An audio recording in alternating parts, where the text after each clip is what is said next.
I'd like to call this meeting to order. We had a little bit of a delay because of a technical problem. My apologies. I wanted to also say before we got started that this meeting was postponed, I believe, last November because the room that there was supposed to be a conflict in this room on the 9th, which we normally would have had our meeting. So if that inconvenienced anyone, I apologize. It was posted on the 9th. I don't know if it was posted subsequently, but I just wanted to make sure that you were aware that this decision was made, not by us, and it was a long time ago. I'd like to welcome all of you and call the meeting to order. Dr. Ring, would you lead us in the Pledge of Allegiance? Please stand. I pledge allegiance to the flag of the United States of America and to the republic for which it stands, one nation under God, indivisible, with liberty and justice for all. Thank you, sir.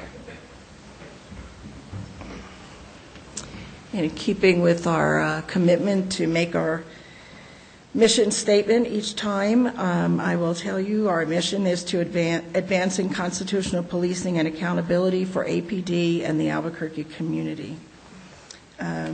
We have the agenda. May I have a motion to approve the agenda? I make a motion. Second. All those in favor? Yes. Okay. Public comments. GP, you're first.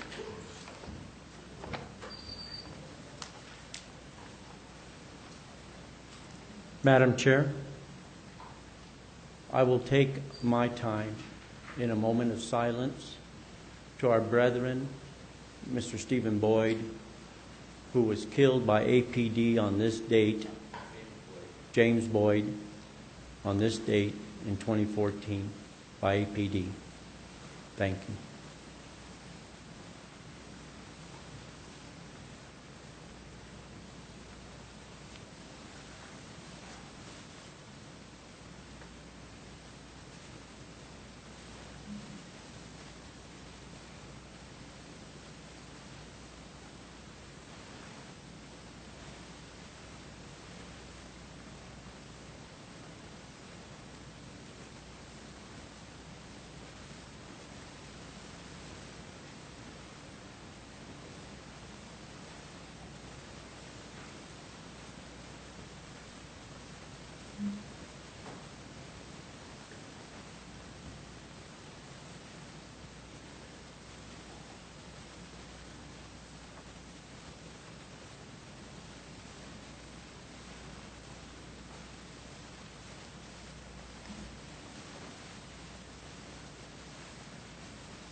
Thank you. Thank you, GP. Mr. Pert, you're next.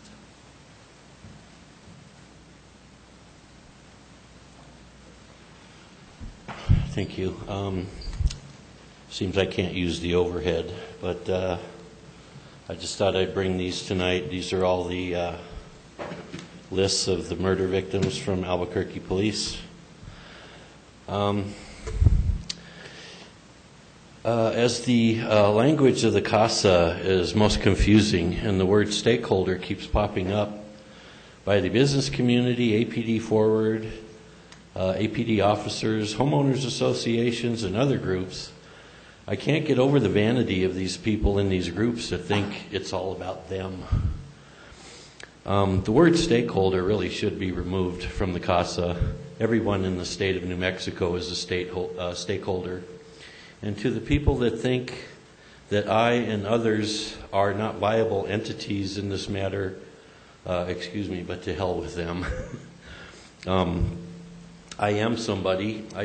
I hope that I can somehow be a voice for all the people murdered by Albuquerque police and law enforcement, and I hope I can bring justice to their murdered family members. DA Raul Torres continues to do nothing to APD or law enforcement, so Raul Torres should resign. As APD Forward and APD continue to mislead the public with the settlement agreement, the CPCs remain in a dysfunctional state.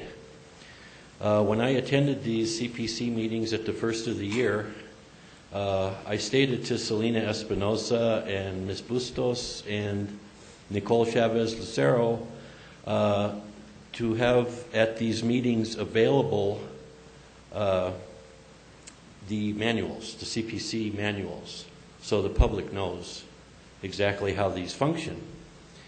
And each and every time I have asked, I haven't received anything. I also asked Selena Espinosa for the new SOPs and the new use of force policy and lapel camera policy be distributed, hard copy on white paper to all the people at the meetings. In short, Selena keeps refusing to bring these documents and keeps stating that they are on the APD website and keeps saying, give me your email address and we'll get them to you. Can't get them. I would like to have printed copies at each of the meetings so that people know what's going on. Does she really understand plain English is my question. As long as there are no citizens on these boards or on the CPCs, APD will always remain in control and the public will never get over the fear of APD. Has this board received any response to Chief Eden, from Chief Eden about your inquiries? I understand you have numerous ones. But anyway, I'd like to know if you've heard from the chief at all about the numerous inquiries. Has APD responded favorably to any serious changes? Even though I come from outside city limits, so to speak, and this oversight board may not like the things I say sometimes, I'm here to help. Let me also thank this board for their time and their efforts. Please remove Chief Eden and the upper brass so the healing can begin in this city. Let's also get rid of the defunct Internal Affairs Department of APD. Let us get rid of the criminal element we call our public servants. I have examples of positive citizen oversight. Again, I'm here to help. Any questions? Thank you, Mr. Pard. I will tell you that the item you mentioned about response from the chief will be covered in tonight's agenda. So the answer is yes. I think we want more than we got, but we did get a response. So you'll hear more about that at this meeting. Okay, yeah, because I understand you had something like numerous amounts. Yeah. I'll just say over 40. Over 50, yeah. Thank you. Thank you, Tony. Mr. Jonathan Betts.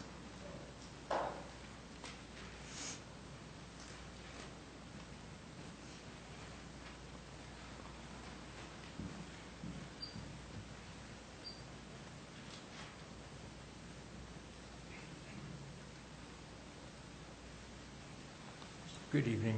My name is John Betts, and Ms. McDermott is, I thought she was with the Police Oversight Commission. Miss who? Ms. McDermott.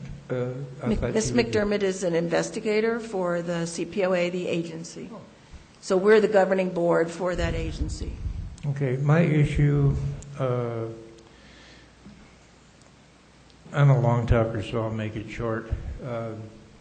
I had an individual run a stop sign on Morningside and Marquette 2 weeks ago and crashed into my car. I had called APD and they sent an officer over to investigate the accident. And after a simple discussion, this officer tells me, he says, do you have any guns on you, sir? And I said, beg your pardon. And he got kind of hostile and he said, do you have any arrest warrants for you? And I said, no, that I'm not aware of. So he grabbed me and turned me around and had me put my hands up and started actually kicking my legs, reached under my pants and grabbed me by my testicles. Forgive me for being direct. And as far as I'm concerned, this officer assaulted me. I've written a letter here to the mayor on this subject, which I gave him today. Mayor Berry, I was up in his office. It says, I am attending the meeting of the Police Oversight Commission to address several issues which I find every day on an ongoing basis. I read an article stating that you, Mayor Berry, do not attend public meetings, or perhaps this makes the citizens wonder what is happening in the great city to raise a family. Also, I observed a violent situation today at 4th and Roma involving APD, which has nothing to do with this direct incident, however. I have gotten the paperwork together to notify City of Albuquerque Risk Management. I intend to file an action against the police for assault and abuse again.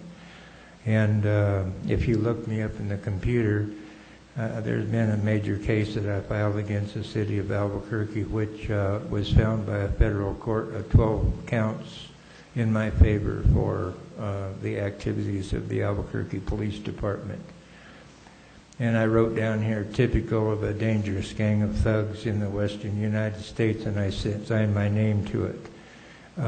I did go to Internal Affairs last week and was told by the security guard at the front office there at 400 Roma that there's nobody here, sir, to talk to you. And so I am not sure whether there is a police internal affairs investigation unit or not, and I will be asking the mayor about that.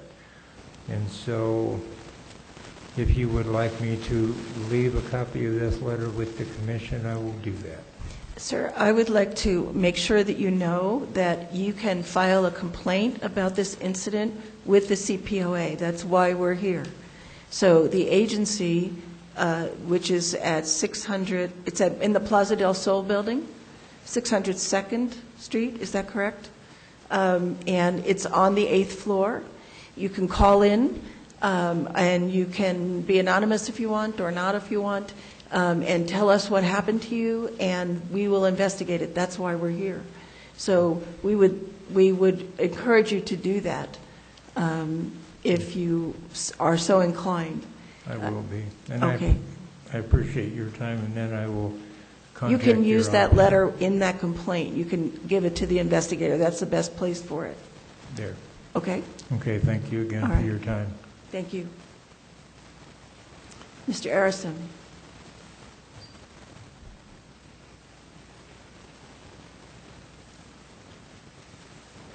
Yes, good evening.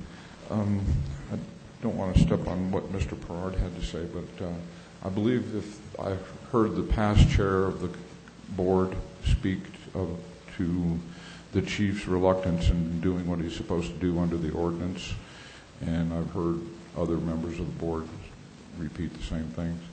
And I was curious as to why your independent attorney hasn't put together a complaint and filed it with the district attorney's office for criminal charges against the chief in municipal court for violations of the city ordinance. The other thing I wanted to talk about was, I see you're talking about amendments to the ordinance.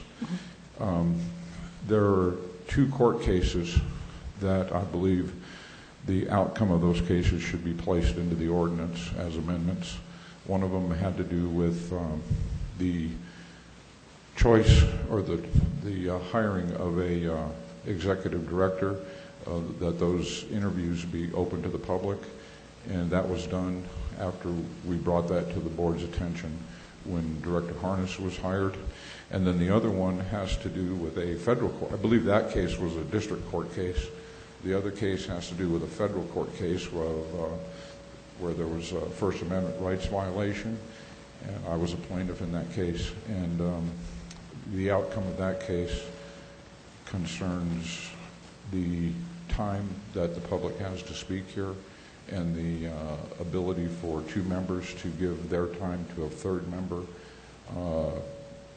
You all stamping parking passes for the public and a few other things. There were concessions that were made, and I believe that those things should be added to the ordinance also as amendments. Thank you. Thank you for your input, sir. Is there anyone else who didn't get a chance to sign up? Okay. Review and approval of the minutes.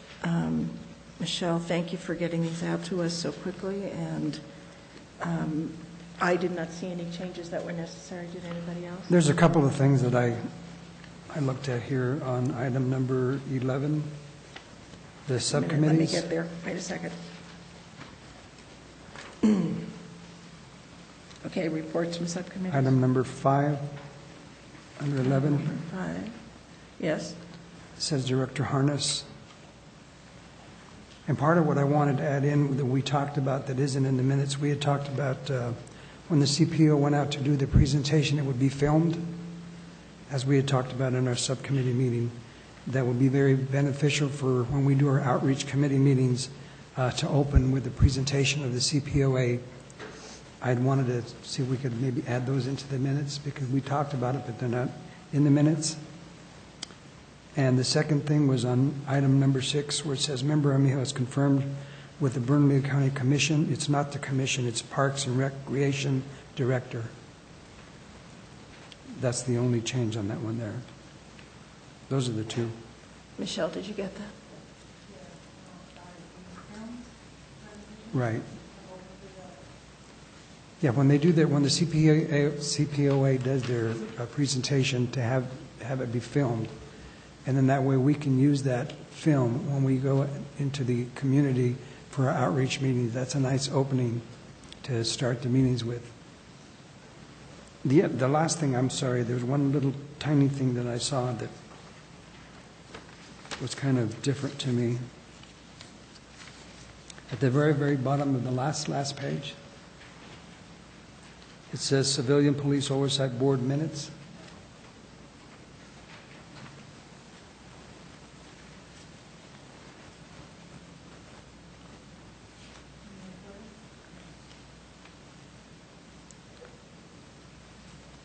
You know what? That's my mistake. We're good. We're good.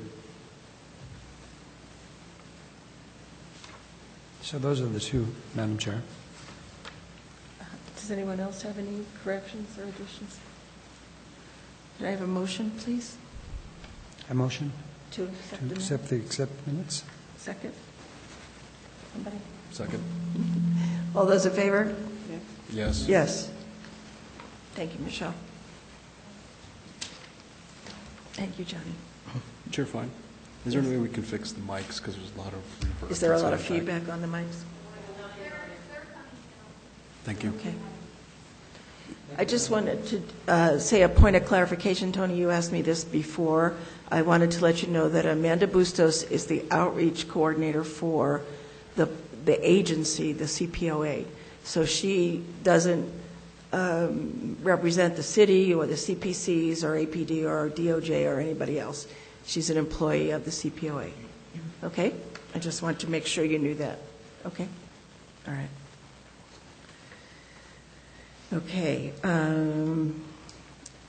Counselor Davis's resolution regarding officer-involved shootings.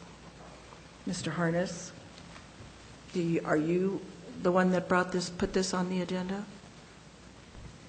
Chair Fine, that's correct. It's scheduled to be in front of the City Council on Monday, the 20th, for a vote.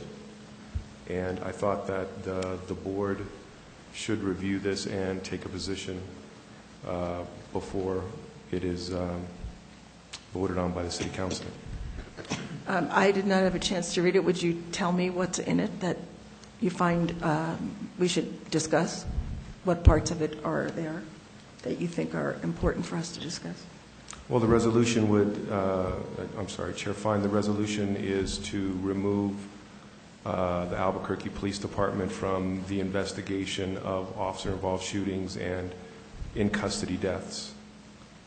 In place of whom? The proposal is either state police or Bernalillo County Sheriff would take the lead and be the lead investigative team over the multi-jurisdictional team that responds currently. So instead of APD being the lead of the investigation, it would be an outside agency. Do you think that's wise? Chair Fine, given the quality of the investigations that we've been reviewing, I think it is wise to remove APD from being the lead in their officer-involved shootings and in-custody deaths. So you think there would be an increase in quality of the investigation if it were handled by someone other than APD as the lead? Chair Fine, I think it would add to a certain level of trust for the community, and I think that I would hope that it would also improve the quality as well.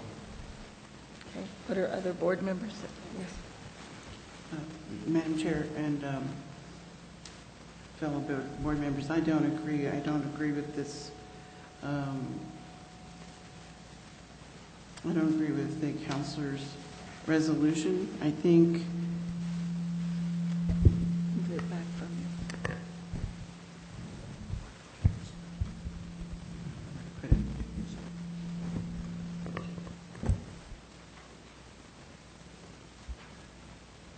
Here. I don't agree. I think that it's in my opinion that it's reactive, and I think that APD should be an improvement in APD, and they should be given room or counsel or some way, a mechanism to improve the situation as it exists already within APD. I think that's I have hope. Maybe I'm being a Pollyanna on it, but I really believe that APD should be responsible for making an improvement. I do agree that the investigations are not up to par, but I think that I personally do not agree with the resolution at this point. Madam Chair? Yes, sir. Director Harness, what does Sheriff think about this? Has this been talked about with the Sheriff's Department, with Mr. Gonzalez? Chair Fine, Board Member Armijo, when this was presented to the Finance and Government Subcommittee of the City Council, the chief of the state police was there, and he is against this resolution. He stated a lack of manpower and a lack of funding in order to facilitate this type of an operation. But the sheriff has it. Chair Fine, Board Member Armijo, I'm not aware of the sheriff taking a position. It kind of doesn't make sense to pass a resolution if the sheriff is going to be in the same position that the state is in regards to manpower, et cetera, et cetera.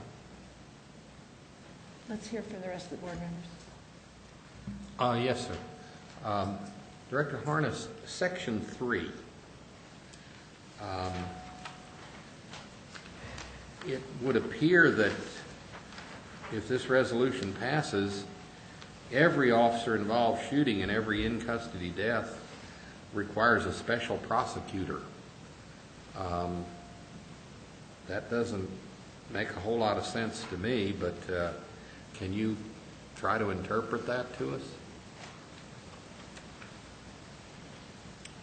Chair Fine, Board Member Ring, this is Councilor Davis's resolution, so I wouldn't try to interpret it beyond what it says in the resolution.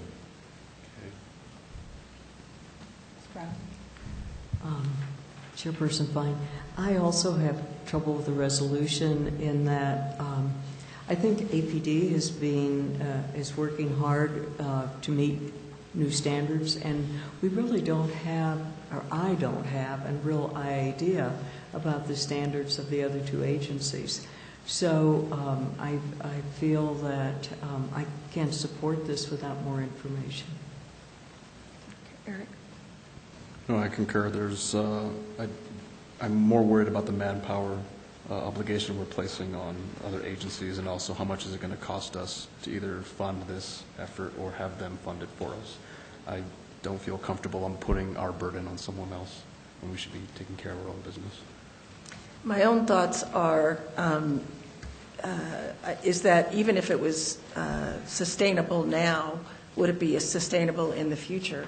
If you have something that's malfunctioning, giving a reason for them not to fix that malfunction, it doesn't make sense to me. I would like to hear, Major Tyler, if you have anything you'd like to add to this. Thank you for being here. Thank you, Chair Fine and members of the board.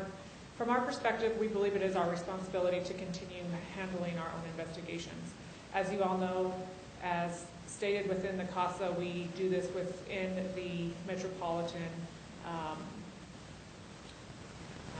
blanking out on the acronym for it, but the MOU that was developed for the multi-agency task force.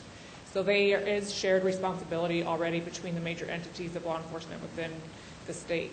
So that's shared by state police, Rio Rancho PD, the Sheriff's Department, and ourselves. Whenever there's an officer-involved shooting involving either the Sheriff's Department or APD, that entity will take the lead of the investigation with the help and oversight of the other entities I mentioned. So we feel that that is the best way to do it. We feel that's in accordance with what's required of the CASA as well as the MOU. And we do not agree with the resolution, again, because we don't feel it's fair to task other agencies. The resolution also does not state who would take on those investigations. So you could end up having a very small agency that has no training in this type of investigations taking over the investigations, and I don't think that would do the investigations justice.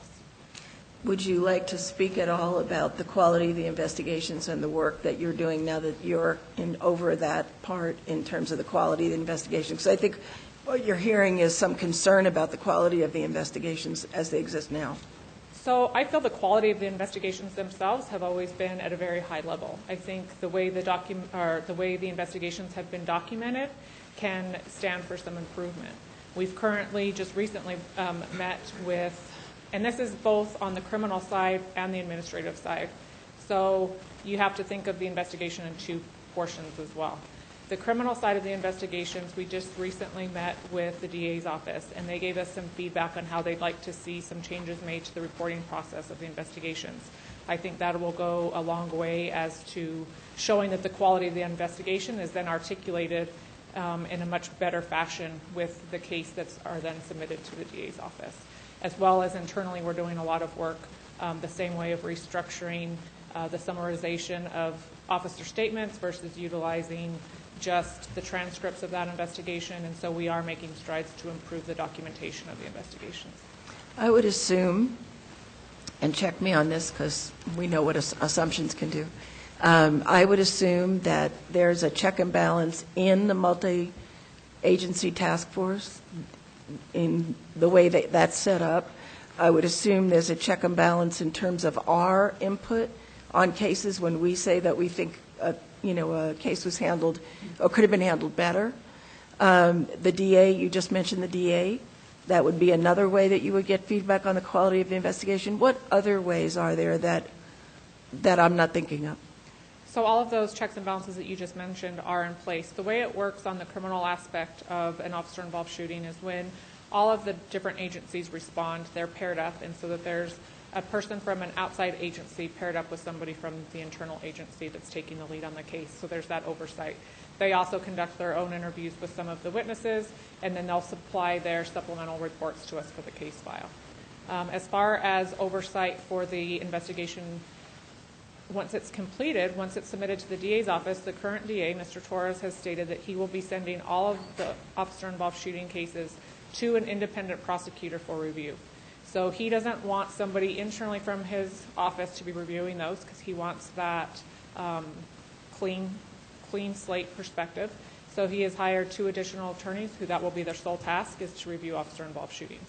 So I think that adds another great layer of accountability and checks and balances. And that would be a learning curve in terms of seeing cases over and over. Certainly we have a lot of cases to go through. Correct. So that if it's assigned to 2 prosecutors, then that might increase the quality because time after time it's not spread out among a bunch of people, but 2 people that could give you quality feedback. Correct. And so, we're working continually with them to improve the process. The first meeting that was just held this week, again, it was a little bit preliminary because obviously Mr. Torres had a lot of backlog to work through, so they haven't had a chance to review too many cases yet. So they gave us just some brief feedback on how they'd like to see the cases structured. So like I said, we'll be making those changes, and we'll continue to meet with them and take their feedback to make continual improvements to the cases. Well, you can count on us to give you our feedback on whether we think it's a quality investigation or not, and I hope the others will as well. If this is, thank you very much. You're welcome, Chair. Major Tyler. Do we want to vote on this, board members? May I have a motion?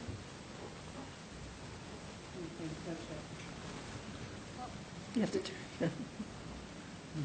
I move that we do not support this resolution. I second. All those in favor? Yes. Yes. Yes. Okay, unanimous. All right. The next item on our agenda is the communication between the POB and the staff. I think that what I've noticed is that we're getting a lot of information by email that sometimes overwhelms me. I don't know if y'all are feeling that way, but I'm trying to figure out a way that we can communicate with each other better. So I've asked Ed if he would consider sending tasks with deadlines and an actual task that comes in Microsoft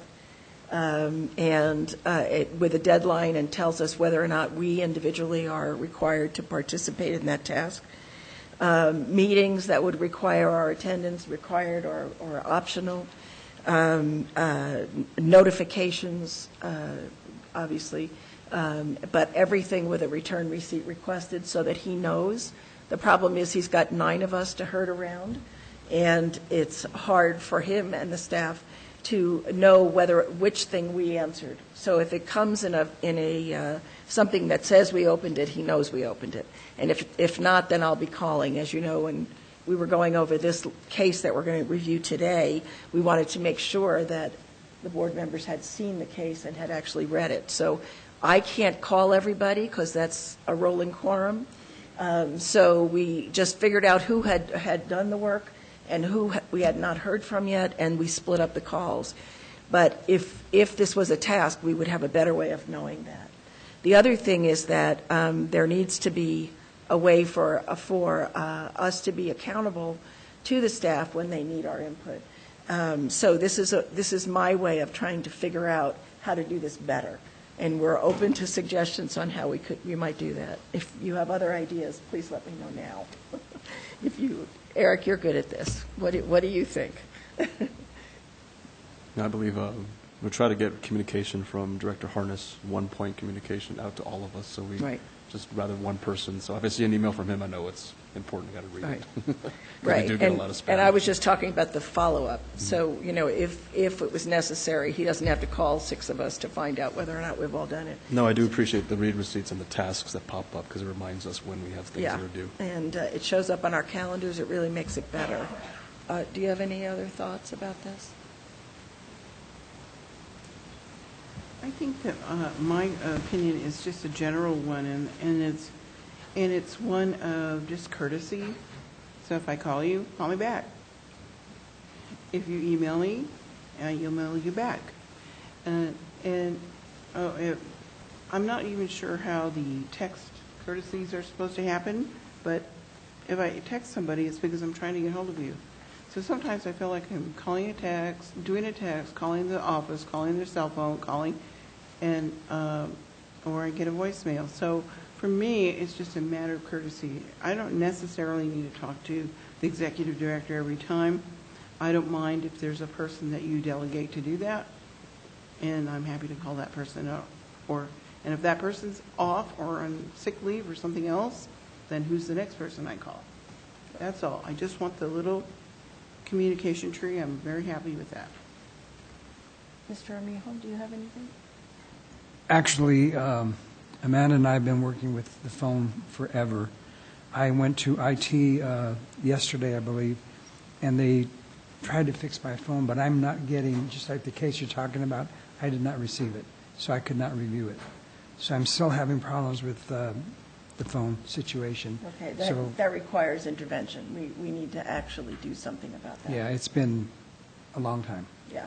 So that needs to be fixed pronto. Can you take care of that? Chair Fine and Board Member Armijo, some of these materials aren't suitable for a phone, and they're not going to come through on a phone. And those materials, especially larger volume, are going to have to be accessed through a computer.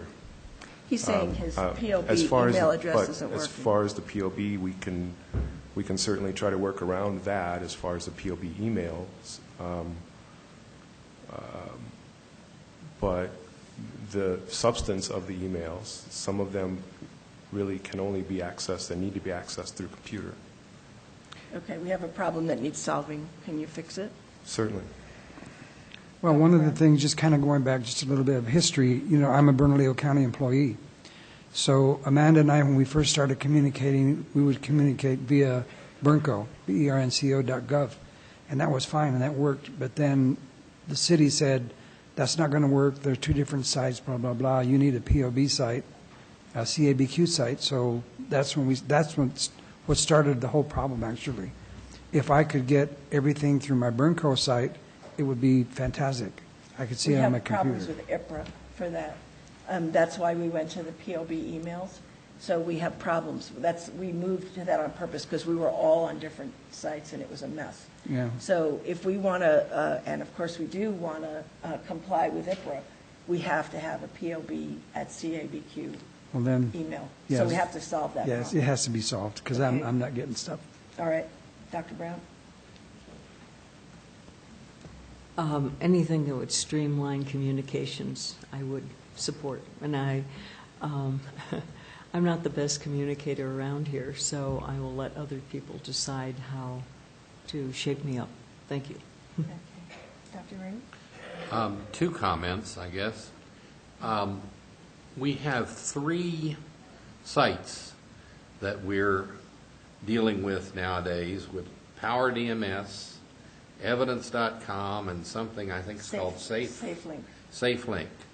And all of them are highly technical, and all of them are very carefully protected and to keep you out of them. So they're hard to get into, and they constantly are churning so that you can't, if you got in last week one way, you can't expect that next week it'll be the same. And I don't know that we as volunteer POB members are that good technically to be able to keep up with all that. And so I'm just concerned that we're being asked to be involved with things that are a little complex. The other thing is, when we first started this POB, if we had a meeting on a Thursday, we got 172 pages of data on a Wednesday. And so we said, okay, we'd like to ask the office to give us at least 3 days. And so now, I remember this little conversation with my wife on Monday. I said, when I go to the website today, I'm going to have 9 or 10 emails from the POB, from the CPOA. And sure enough, they were there, because Monday is 3 days prior to Thursday. If we could spread the data out over a course of a month, then we would have a better opportunity to receive it and digest it, rather than it all coming whack exactly 3 days before the meeting. That's a really, really good point. And Director Harness and I have agreed that we're having a conference call on Mondays at 2 o'clock to go over all the things from that week, so that we can talk about how are we going to communicate this stuff to the board. I talked about sending out once a week to the staff, to the board, so that you got one thing a week and it was full of instructions about what you needed to do. But that's really not doable for the staff. So I'm meeting with him by the phone. We're going over the things that are coming up this week, what's coming up next week, what's after that, how are we going to prep the board so that we do this in a reasonable way. So we are trying to do that. Okay? Understood. The other point you made is about the materials, and maybe in your case, if the technology is really challenging for you, you may want to go look at the SafeLink stuff and the evidence.com stuff at the office, because you could do that. Okay? Okay. If you wanted to. For me, it's much better if I can do it from my home. So, but that's another choice that board members have. So, does that, Mr. Harness, do you have anything? Do you want to add to that? Chair Fine, yes, the viewing station is still available for you. If that meets your needs better, then we can access all of that information through the other computer that's set up in my office, and we can do that. I believe that we send out the materials based upon the agenda that the board sets up. So it's hard for us to know what materials are needed until the board decides what the agenda is going to be. So we did send out the materials as early as possible. We sent the materials out on Friday for this meeting coming up today.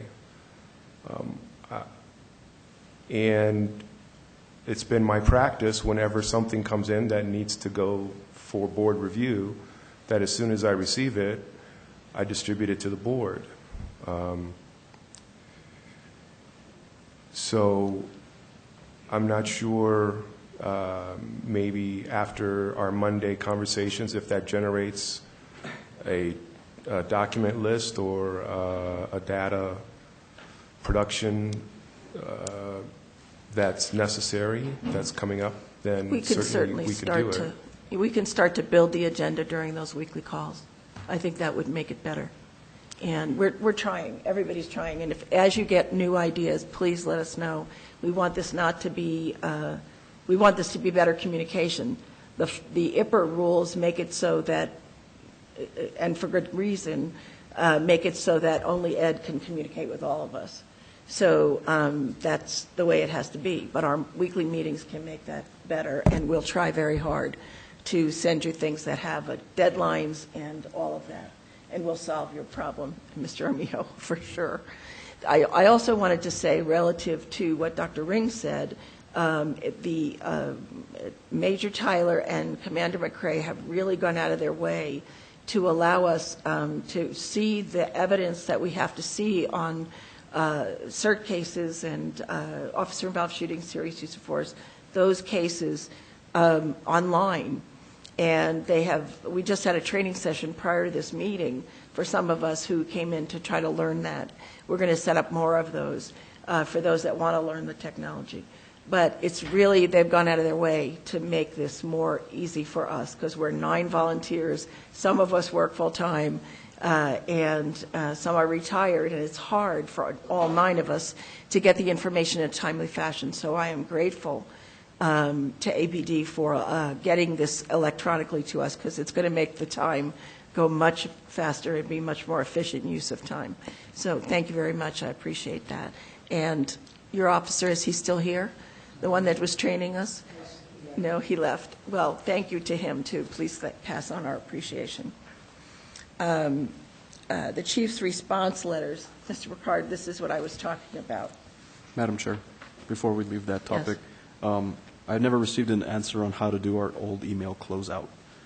My email's still receiving, my old email, my old Gmail account's still receiving emails. Can I turn that, can I delete that off my phone now? Do you all have ownership over that? I think you just close it, don't you? I didn't think I want to make sure before I take it off my phone that the CPOA has, Well, they're all, I haven't deleted anything. They're all still on there. Did you get it on, are you getting it on both? The POB email? I'm still getting some emails on my old email, but So not the same emails. So they may not be from the agency, though. That may be from other people. Chair Fine, Board Member Cruz, if you have all of those emails archived, you could transfer that data to us through a thumb drive or maybe a zip file. I don't know if there's a way to do that on Gmail. It's just there's quite a few emails, and you all have the password. I just want to know if you all have ownership over that now, or do I got to go in and download every email and bring it over to you? My experience there, I was told I had to go to IT, have it bundled up, and give me. Okay. I just need to know how to do that. We will get you that information. Thank you. I also put up on that old Gmail account, I put up this is no longer a working account. My new email address for the POB business is this, and just left it up so people would know, people outside the agency. So we are to the chief's letters. And again, I want to thank Commander McCrae for helping get these letters done. I'm sure Mr. Harness has something to add. Before he does that, I would like to say this. We now have an answer, I think, for most of the letters, if not all of them, that we had sent to the chief. However, as an example, if anyone who's been at these meetings before, you know that we will go through what the evidence showed, what our findings were, how we, and the findings would include it's sustained, it's not sustained, it's unfounded, it's exonerated. There's 5 different ways that we can judge the evidence once we go through it, once the staff does their work. The letters we got back from the chief said in this case, you said not sustained, we say exonerated. That's it. That's what the letter says. So there's no way for us as a board to learn from that. There's no way for us to understand the difference between how the police department sees something and how we as civilians see it. And so while there's an answer, it has no meat on the bone. And that's problematic because we will continue to make the same mistake, if it's a mistake, and it may not be, but we will continue to repeatedly miss an opportunity to learn why the department sees it differently than we do. Unless, and I believe the ordinance says that it should be explained why there's a difference of opinion, that we see it differently, I, the chief, see it differently, is not the same as explaining to us why you see it differently. So, Major Tyler, if you want to speak to that, you're welcome to. I'd like to hear what Mr. Harness says when you're done. Thank you, Chair Fine and members of the board. When we discussed the lack of the letters to you when we had our first meeting, when we were trying to help repair the communications, I had explained to you that I thought it would be better if we met on the whys of those non-concurrences versus putting more information in something that's a public record so that we don't get into too many details of the case. And so we had talked about having those meetings to discuss the why so that we could have that understanding and learn from each other as to why there was a different resolution on the case from each of the investigative bodies, but we haven't done that yet. So I'm happy to either pick through some of those cases, because obviously there was a lot of them that we can do that on, or we can do it from a certain point moving forward. But the reason that the letters are written in the way they were was for that purpose, which I thought we had discussed, like I said, when we met back in January. I don't remember agreeing to that. I mean, certainly discussing the whys of things and learning is advantageous for sure. But I would say that the public absolutely needs to know that is the reason why, what the chief's non-concurrence is, what's the basis for it. So keeping that from the public is counter to what we're here to do. So I don't understand that our letters say specifically, this is what we found, here's what the evidence was, and here's what we determined, sustained, not sustained, exonerated, whatever it is. But if the chief's letter doesn't say that, there's nothing for the public to look at side by side that says there's a difference of opinion. There's no analysis we can do that will help us figure out how we're different, how civilians see it differently than the police department does. So I know I didn't agree to that. That the letters would be that circumspect. I would not do that because I think it's not what we signed up to do. I don't think it's what the city council asked us to do. Sure. Yes, ma'am. Okay. Chair Fine, on the ordinance that we're going to be talking about later tonight, in attachment C, one of the things that we talked about was the non-concurrence, and we've added a recommendation in the ordinance that the chief would come and explain publicly why there's non-concurrence. And Well, so we'll talk about that later. I appreciate that, and I think that certainly our commitment is to the public and to make sure that the public knows that there is a difference of opinion and what it is.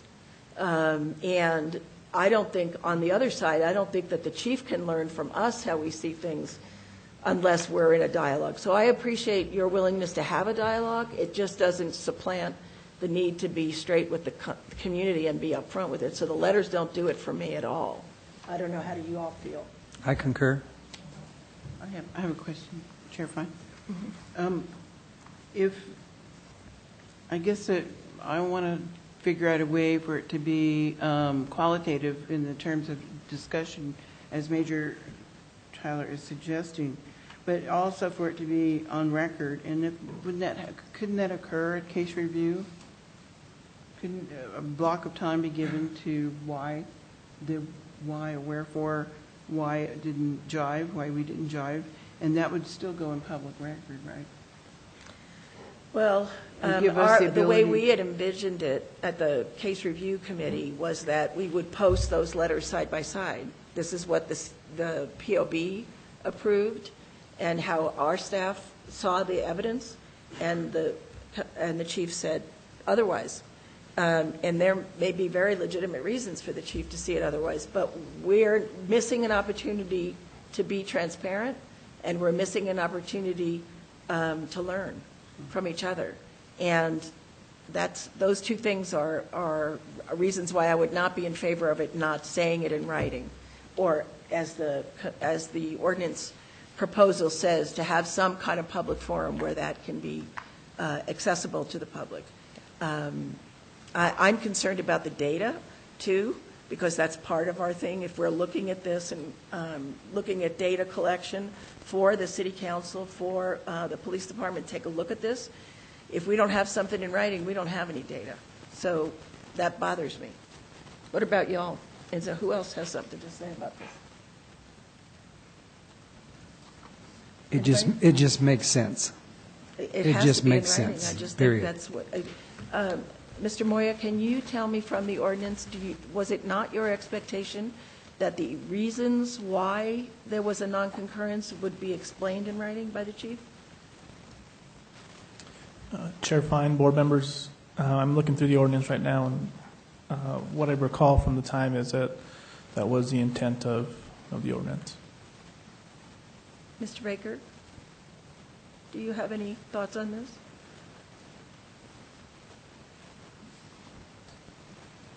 I was pulling up the language now, but you've heard from the council that was the intention, and I remember the language being drafted in a way that suggested it wouldn't just be I didn't concur or, in bullet point form.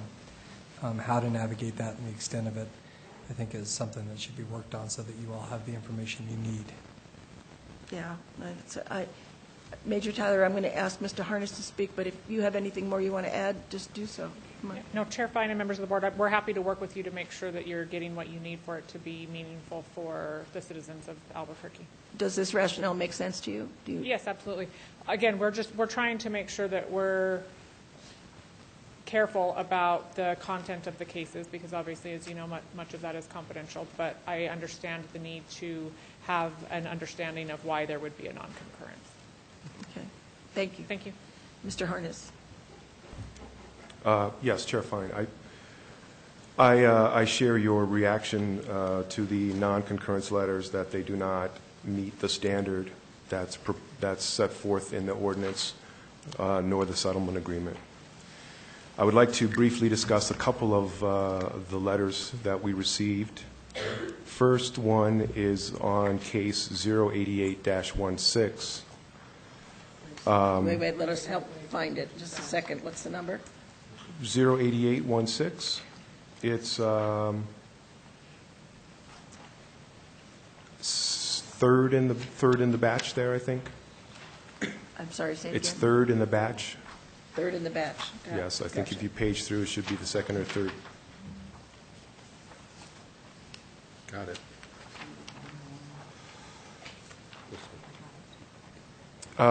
You'll recall this was the case where the sergeant and his attorney came and presented to the body regarding the use of NCIC and our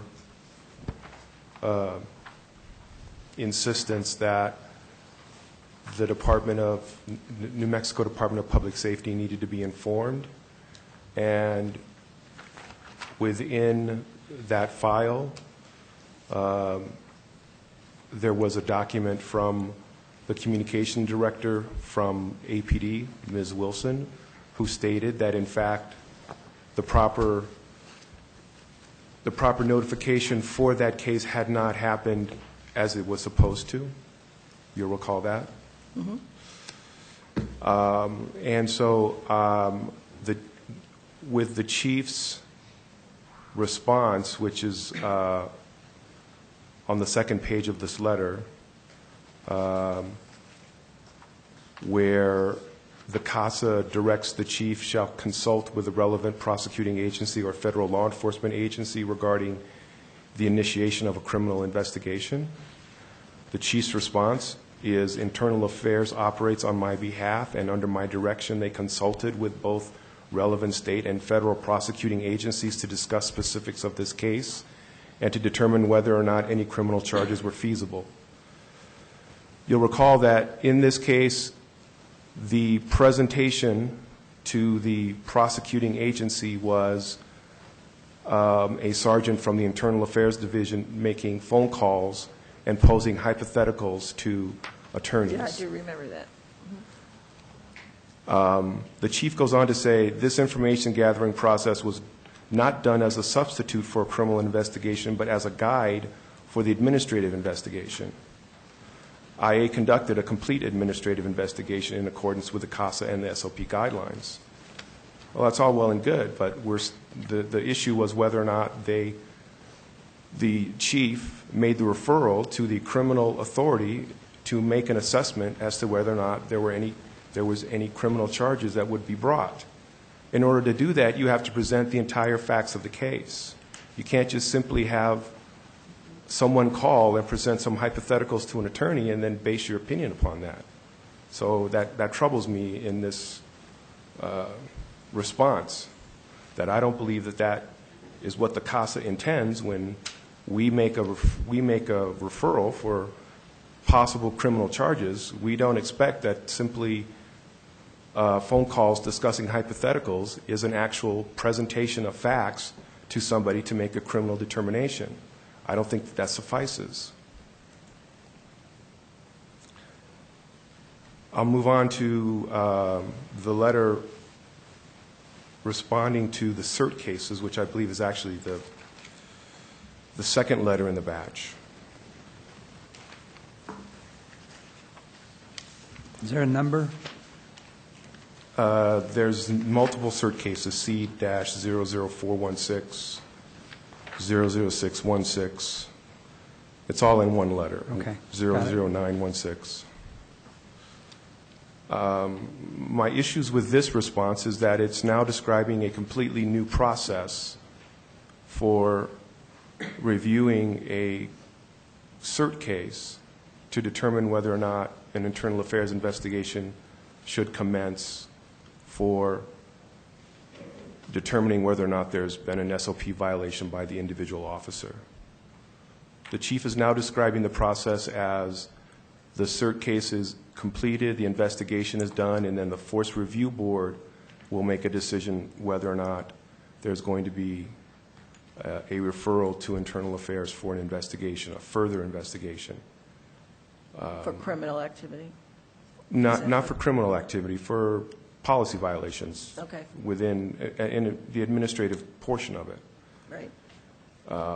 Prior to this, my understanding was that the detective or the sergeant, whoever did the investigation, could make that recommendation right away based upon their investigation and what they find. They could simply say, yes, this needs to be referred for further investigation on behalf of this officer. There may be a violation. Now the chief is describing the process as only Force Review Board will make those determinations. So again, tell us how that affects us in particular, or what concerns you about that change in process? Well, I have concerns, Chair Fine, I have concerns that the process seems to be ever-changing and evolving. You're already experiencing cert cases coming with little days' notice and without your ability to review. So there would be no ability for you to review it before it goes to the Force Review Board. So is the Force Review Board being injected before us? The Force Review Boards are being set up. At this point, they're being set up before you have a review. According to this letter is my point. Well, according to what's happening practically, and according to this, this doesn't discuss the timing. This simply discusses the fact that once a cert case is completed, it has to go before the Force Review Board in 30 days, and the Force Review Board is going to make the decision whether or not there's going to be further investigation of the officer for policy violations. Okay, and are we within that 30 days still? Would we get the case before a Force Review got it? Chair Fine, in theory you would. And in theory, the agreement based upon our meetings with all the parties before the fourth monitor's report, when we had our status conference with all the parties, the agreement was that you were going to get the same 30 days to review it before it went to the Force Review Board. Right. But as you're aware, that has not been happening. So not only do I have concerns that you're not going to have input that I suppose would funnel through me at the Force Review Board, but that the investigator on the CERT team apparently now cannot make a decision whether or not there needs to be more of an investigation and a referral. All of that is being left to the Force Review Board. So does this short circuit us in any way? Does this usurp us in any way, the way it's written? Well, Chair Fine, there really isn't anything in writing. This is simply the chief's response in a letter. I know. Is that your concern, though? My concern is that yes, you're not going to have input for these cases before they get to the Force Review Board. Okay. That's certainly a concern. And if it goes to Force Review Board before we see it, because we have had concerns over at the quickness with the turnaround of this, certainly I don't want to see us usurped in any way, and I'm not happy about the fact that there were 5 cases that went through your office and not us.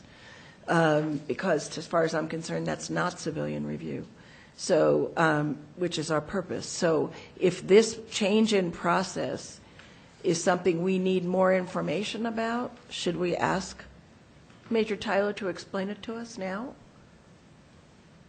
Chair Fine, I don't know that there's a written policy that describes this process.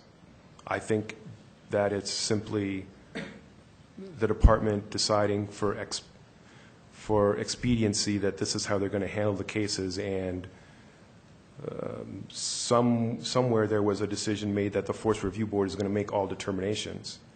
And I'm not sure that that's what the Force Review Board's function is supposed to be. Okay, so do we want a clarification on this? We need one, certainly. Okay. Major Tyler, we need you again. Thank you so much for being here. Chair Fine and members of the board, there needs to be some clarification on some of what was stated.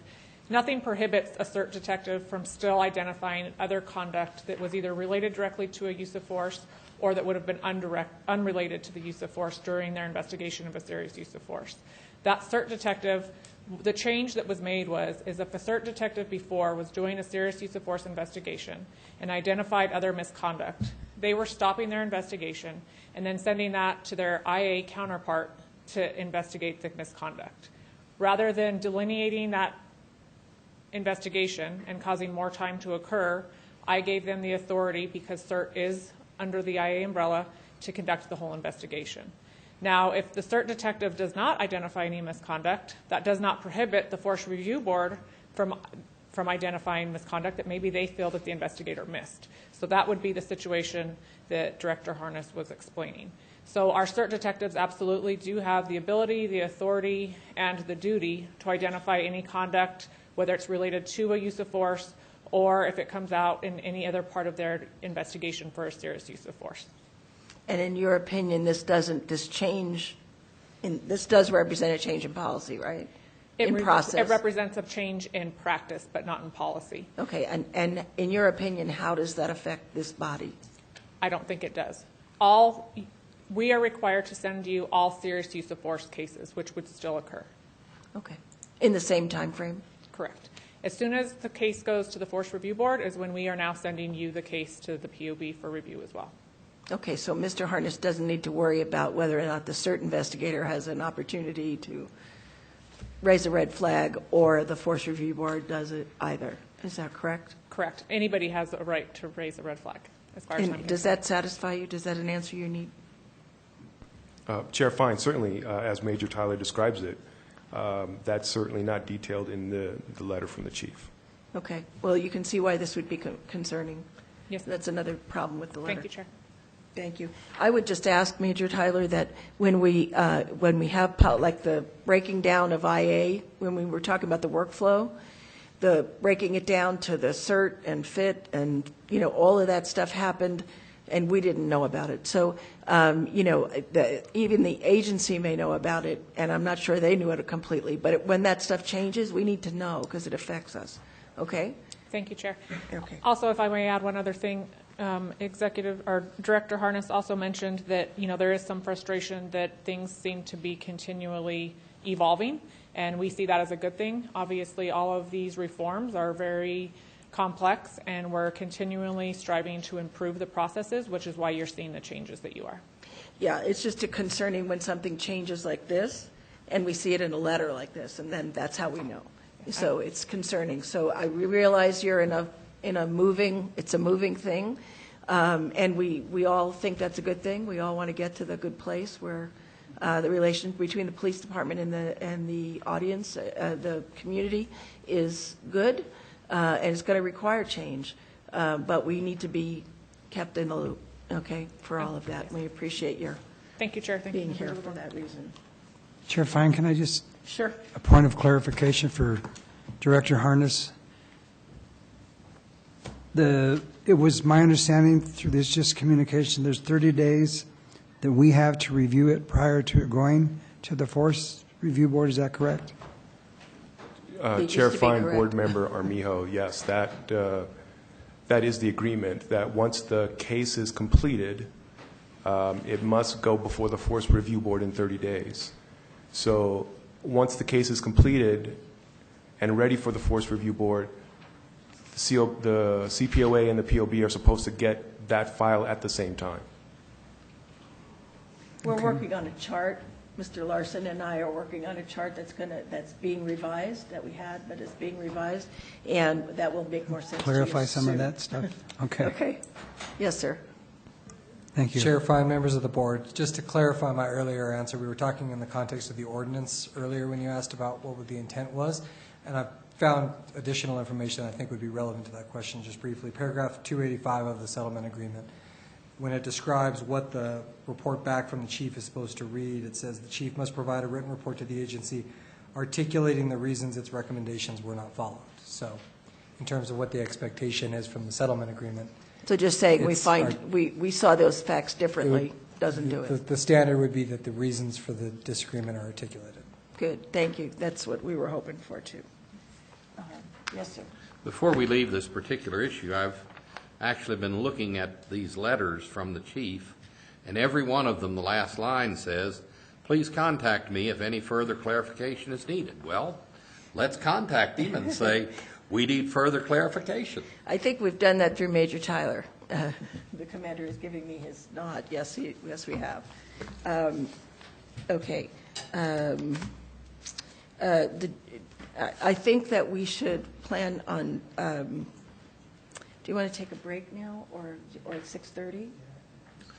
I have one minor objection, and that is I'll have to leave, and so I won't be able to make the Community Outreach Subcommittee report, but it could be made by Mr. Armijo or by Amanda. Okay. Sue, are you leaving as well? Are you staying? You're staying. Good. We need you for a quorum. Okay. I think we'll break now then. I can do that. Okay. Thank you. Is that okay with everybody? Oh, yeah. We could do the consent agenda. Can we just jump ahead? Okay. Mr. Cruz has suggested that we take care of the consent agenda while we can, which would require we go back to Judge Brack in the City Council study session after the break. The consent agenda these were reviewed by the Case Review Committee, and I would accept a motion to accept these cases as they were written, and unless somebody has a concern. So I need a motion first and a second. Also move. Second. Please. Second. Eric. Okay. Does anybody have anything about those cases that you want discussed? Is there anything? Nope. Okay. So we have a motion and a second that these cases be passed as written. All those in favor? Yes. Yes. Okay, that's unanimous. Should we do the Armendariz case before we break? I just want to do it while he's here. Okay. Do you want to introduce this, sir? Chair, fine, fellow board members, yes. I-16915. This shooting occurred on December 14th, 2014.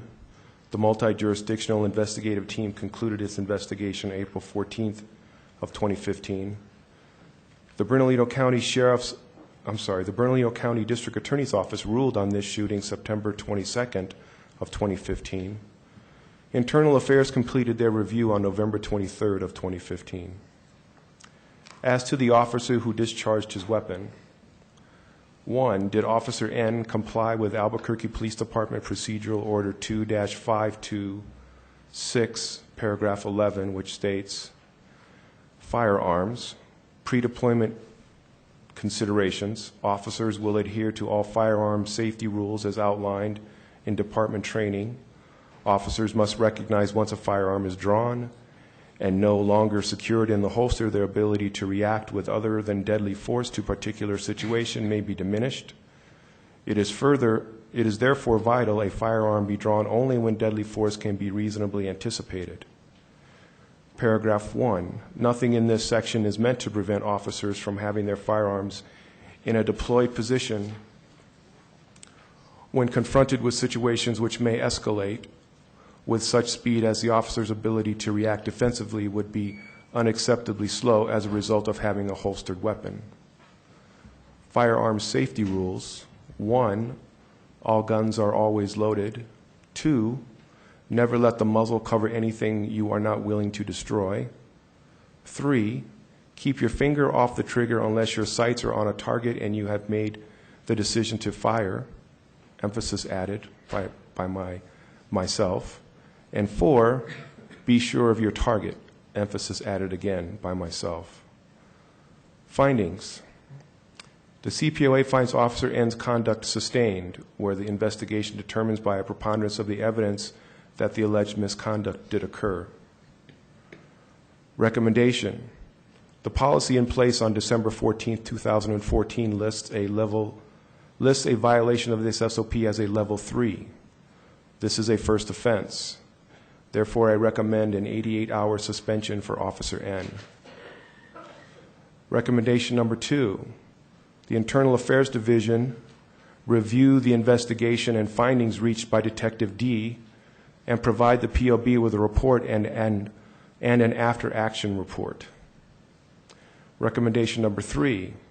The Internal Affairs Division initiate an investigation into the improper search, Perrin, protective sweep Perrin, of 513 Charleston Street, Southeast, Apartment 4, ordered by Sergeant K. On December 14, 2014, at approximately 5:01 a.m., officers were dispatched to 513 Charleston Street, Southeast, regarding a possible burglary. The caller stated 2 men arrived at the location in a red pickup truck and were removing items from Apartment 4. Upon arrival near the scene, Officers N and A approached the apartment complex on foot. Officer A observed a green sedan being driven out of the apartment complex. He noted the license plate of the vehicle but did not stop it. Officers also observed a red pickup truck parked on the opposite side of the street from the apartment complex. Officers made contact with the driver of the truck, later identified as David McCluskey. Mr. McCluskey stated he went to the apartment with his friend, quote, Drew, unquote, to retrieve some of Drew's property.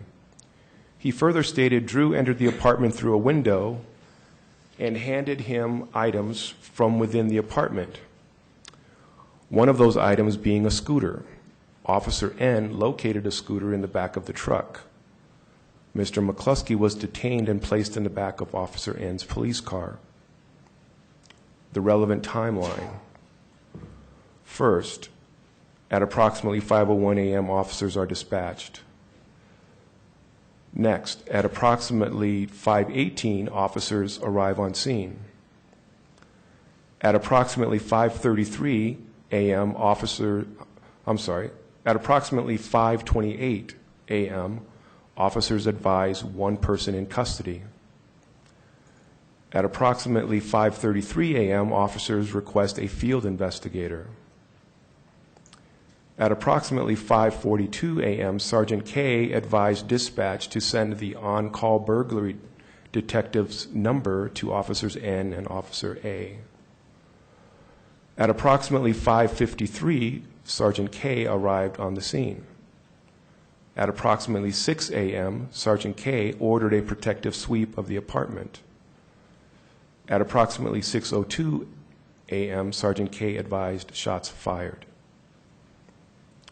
Upon the order of Sergeant K, Officers N and A went to Apartment 4 to conduct a protective sweep of the apartment in order to allow the field evidence tech to process the burglary scene. At this point in the investigation, officers had not identified a victim, nor had they established Mr. McCluskey, and Drew did not have permission to enter the apartment and retrieve the property. Additionally, a warrantless search or protective sweep incident to a lawful arrest may only be conducted in an area, quote, adjoining the arrest, unquote. Mr. McCluskey was detained across the street from the apartment complex. This is contrary to standards outlined in Maryland v. Bowie. Bowie is spelled B-U-I-E, 494 U.S. 325, 1990.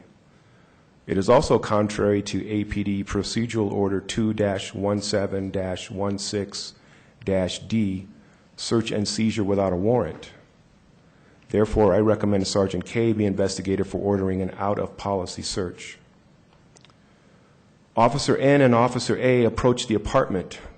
They removed a plastic covering from a window and called for any possible occupants to come forward. Officer N entered the apartment through the broken window. He drew his firearm from its holster. As he stepped forward, he slipped, causing the weapon to discharge. The projectile went through the floor into the apartment below, striking the victim in the neck. The internal investigation does not reveal any evidence to show that the weapon malfunctioned. Therefore, the only conclusion is Officer N's finger pulled the trigger of this firearm, causing it to discharge. This is a violation of the policy as outlined above. Therefore, I recommend an 88-hour suspension for Officer N. A complete burglary investigation revealed the apartment was rented by Orlando Parada. At the time of this incident, he was detained at the Metropolitan Detention Center. The window of the apartment had been broken the previous night by Orlando's fiancée and had been reported to APD. The investigation further revealed Drew was Andrew Cerna, a friend of Orlando's, who had permission to enter the apartment and remove the items he removed. Officers were conducting an out-of-policy search when Officer N discharged his weapon. But for this out-of-policy search, the officer would have never been in the position to discharge his weapon and injure the victim.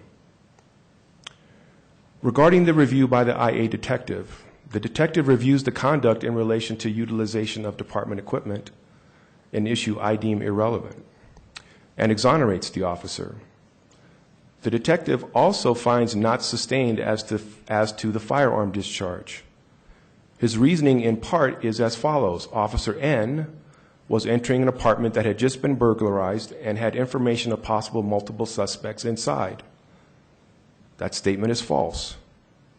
He goes on to explain possible contributing factors as wetness of boots, dark conditions, and, quote, many unforeseeable factors that led to the accidental discharge.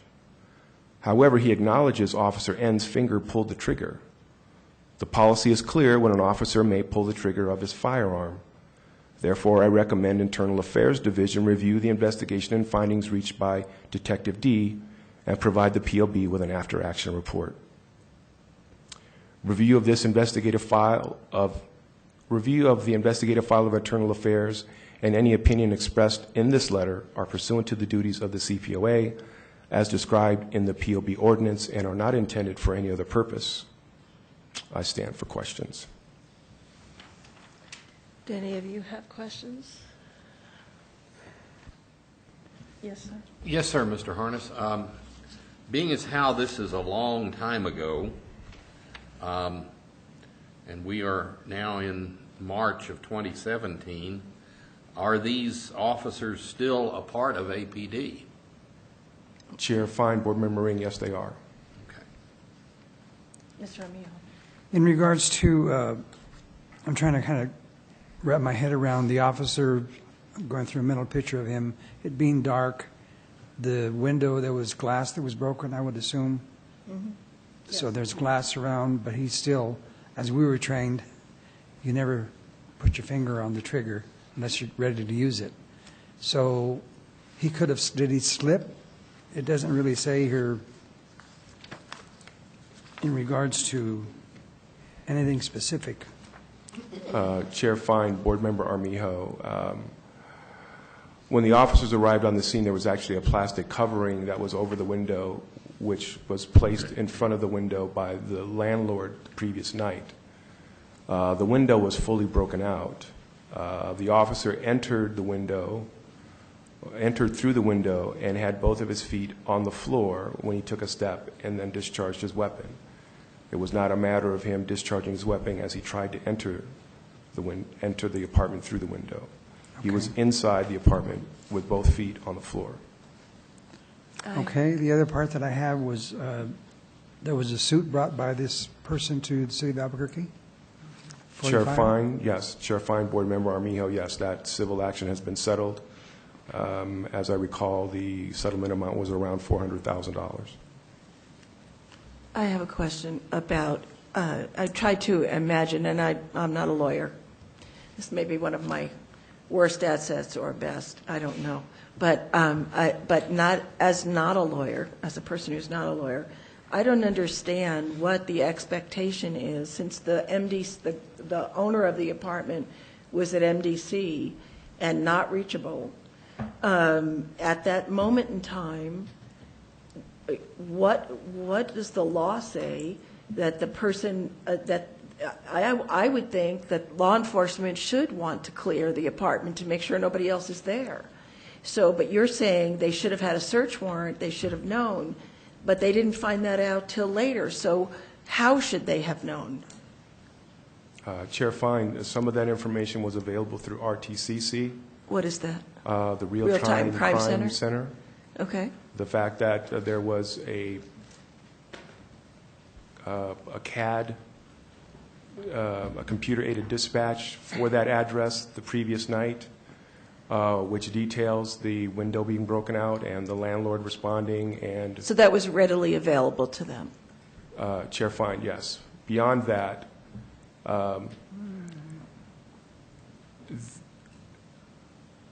the law does not allow, unless there's an exigent circumstance or unless the arrest is adjoining the apartment, the law does not allow an officer to enter that apartment because of even that for safety, just to make sure everybody's okay? You don't know that there isn't somebody in that apartment, right? Chair Fine, that's correct, but you still have to get a warrant. And their reasoning to do this protective search to process the burglary scene is for a burglary that had not even occurred. So there needed to be some investigation. And they hadn't even identified the victim. So they hadn't identified who the apartment owner was. They hadn't done just some basic steps of an investigation in order to determine whether or not a crime had been committed. Okay. I understand your point. I'm a little confused by what I would expect. You know, if I was the person calling 911 and saying somebody's walking out of there, two guys are walking out with stuff, the window's broken, and they come and they see guys that are leaving with some of the stuff, with stuff in their cars, and they go to the window's broken, and glass on the inside.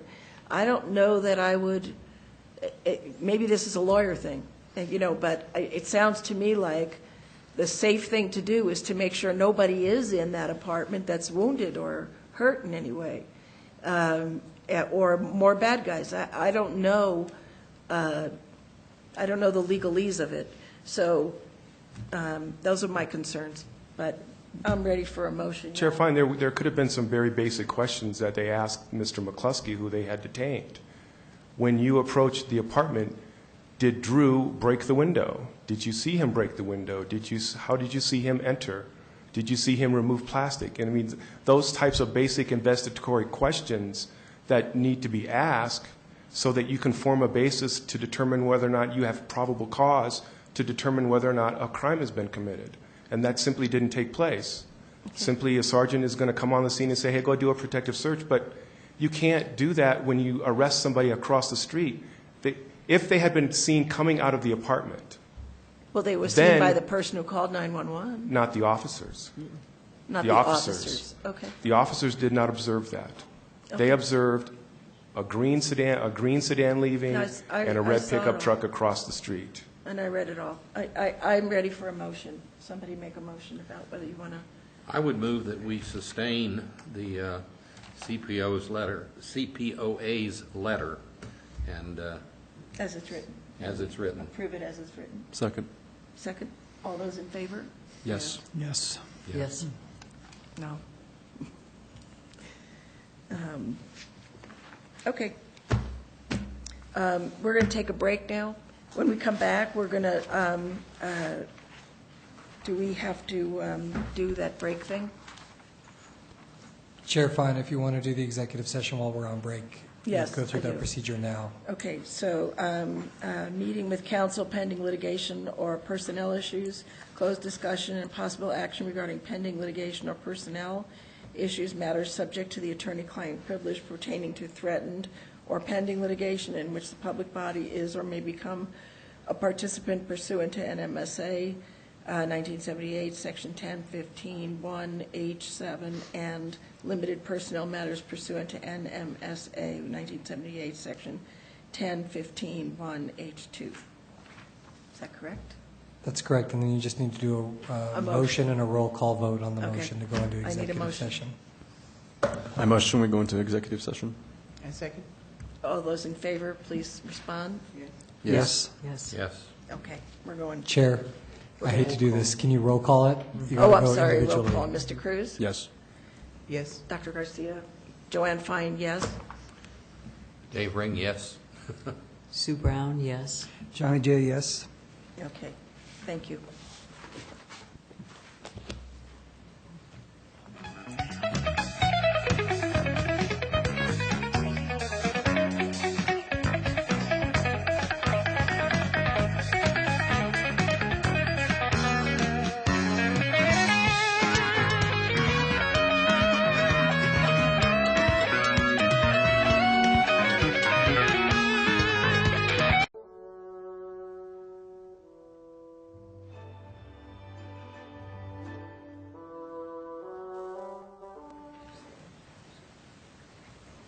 I move that the POB resume its session.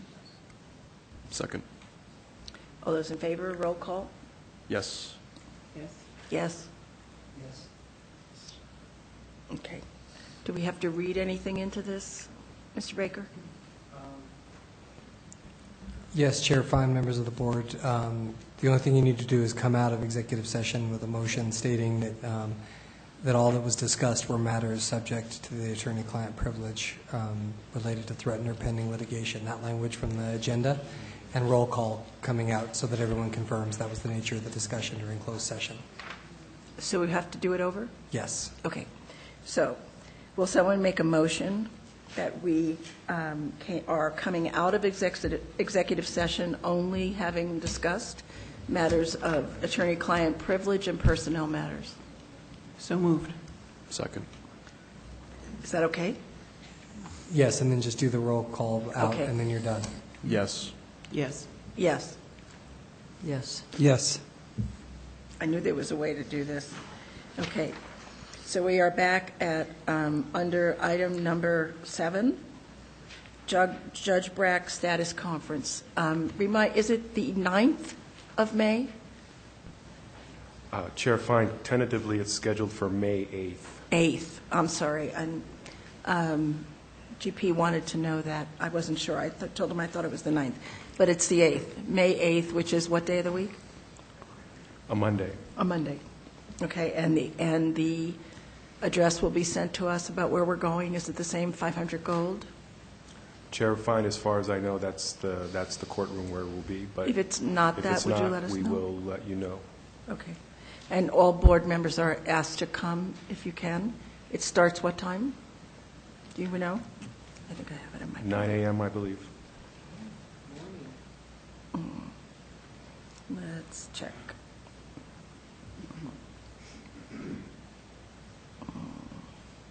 An invite was sent out, so it should be in your calendar.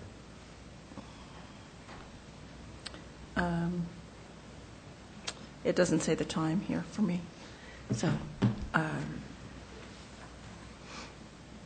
So one of the reasons this is on the agenda is not only to let you know that it's coming, but that we would be able to have a discussion about what items should be included in our report to the judge. I hope you've gotten a chance to see Ed's report that he submitted to the monitor, to Mr. Gianquento, and in which he raises a lot of really good points. We want to know if you want to add to those points. You may not know that now, what you want to add. If you do, please tell me what else you'd like to add. Otherwise, I need to hear from you in the next week or so. Let's put a date on that. 2 weeks from today, I would like to hear from you about what things you would like brought up in our testimony to Judge Brack. Please make sure that you have a copy of Ed's report to the monitor so that you can use that as a reference. And I would ask you to write to me with any thoughts you have about that testimony. Is there anything else besides your report, Mr. Harness, that you would like included that isn't in there? Chair Fine, no. I think the report lays out our concerns for this monitoring period. Okay. Thank you. Chair Fine? Yes. Sorry to interrupt. I'm going to sound like a... we like hearing your voice. It's okay. Just make sure if anyone submits suggestions to you on that it's not to the entire board and there isn't a right. board you have to send them individually to me. We're agreeing on what's going to be, because that would be outside the context of an open meeting. And sorry to be a squeaky wheel. That's okay. It's important. We don't screw this up. So send them just to me. I'll compile them, and Ed and I will talk about them. If I have any concerns or questions about what you send me, I'll call you. Okay? All right. The City Council study session. Mr. Harness and I spoke at the City Council study session, which was just about the POB. Dr. Garcia was there, as well as was Paul Scotch-DePole and Amanda Bustos from the staff. I was very pleased to see all of the city councilors were there. Julian Moyo was there as well, as were other people from the city. I thought they asked great questions. I think they know that we're going to suggest some changes to the ordinance. That came up, but briefly. So I thought that was helpful. I was really grateful that all of them gave us that time. And we were very frank with how we felt about what was going on or wasn't going on. And Mr. Harness, do you have anything you want to add to that? Chair Fine, no, I echo your sentiments that it was a good meeting, and we appreciated the City Council giving us the time to discuss concerns. And it was heartening to hear President Benton discuss amendments to the ordinance, even in his opening remarks before we even had a chance to ask or answer questions. Right. Mr. Moyer, you were there. Do you have any thoughts to share with us? Chair. Excuse me, Chair Fine, members of the board. Not too much to share, really, but the councilors were appreciative of the presentation and the discussion that occurred at the study session. So thank you to Chair Fine and Mr. Harness. Okay, thank you very much. I was really grateful to them. They have been so overwhelmingly supportive of this body. I really am grateful to them, and I know all the other board members are as well. Moving on, we have do we have any Garrity materials, Mr. Harness, that we need to vote on? Chair Fine, no, not at this time. Okay, so that's just a standard placeholder in case we do? That's correct. That's correct, okay. Reports from subcommittees. Mr. Armijo, would you do Dr. Ring's report on the community outreach? Sure. We had our meeting on February the 27th, and we talked about several things. We did the usual approval of minutes. We had a public comment by Mr. Larson. We discussed the plans for a study session. And what we're going to do is we have basically some ideas in regards to having a good understanding of the audience that we're going to be presenting to, knowing the subject matter, so that we'll be able to communicate and articulate the true position of the committee and the POB. As I had mentioned, that 15-minute video or whatever it is of the CPOA, that was brought up. We also were kind of going back and forth in regards to, not going back and forth, but kind of establishing community partnership with who and why. Thinking about that, kind of pushing it out there. And then we talked about how long the members are going to be on the POB. We also talked about the fact that we're going to have the purpose, the goals, and objectives, and timelines at our next meeting. Each one of the representatives are going to have what they think their purpose is, what they think the goals should be, objectives, and timelines. So we're all doing that individually. We'll come together at our next meeting and kind of pull it together so we have our little mission statement, if you will.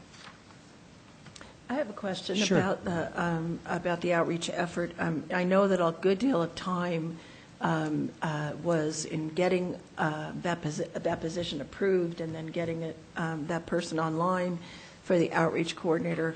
And then we were in the throes of NACOL, so we had that all going on.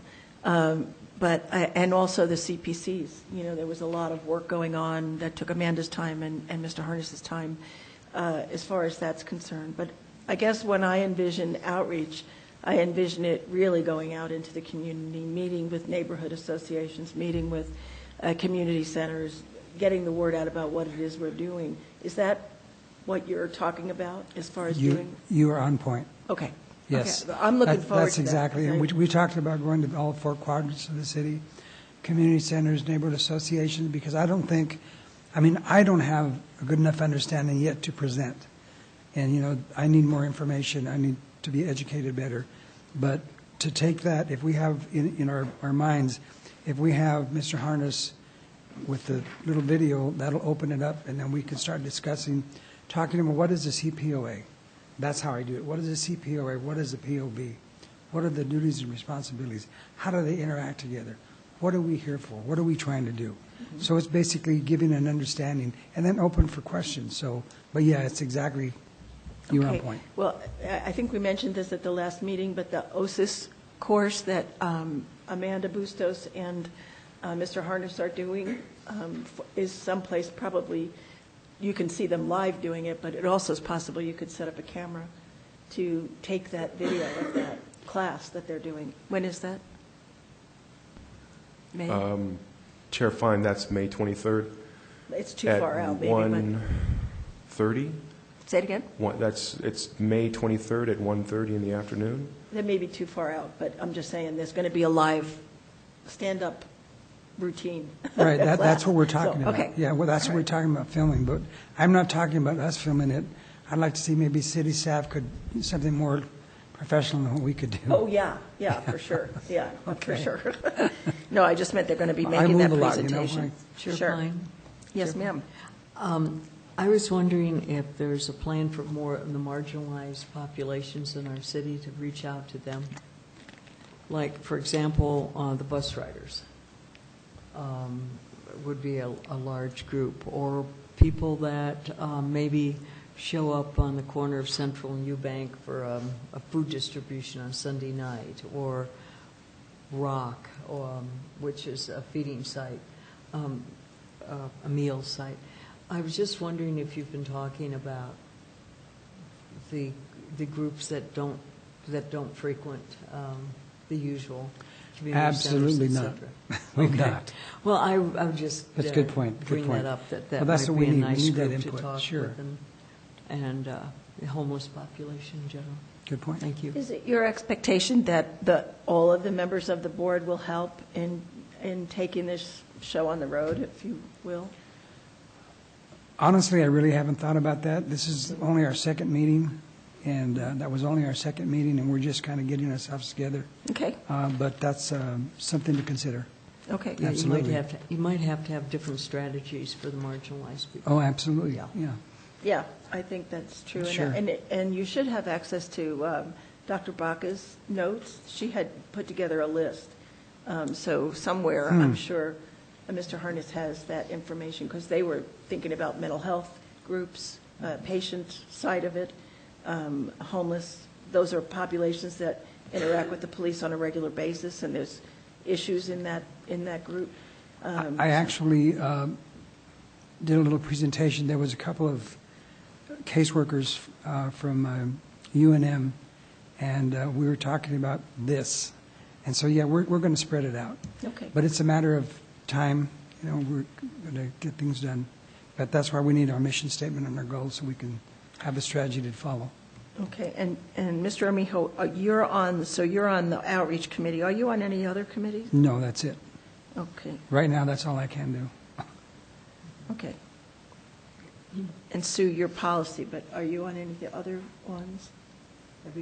Are you in any other committees besides policy? No. Okay. Although policy has several other committees associated with it.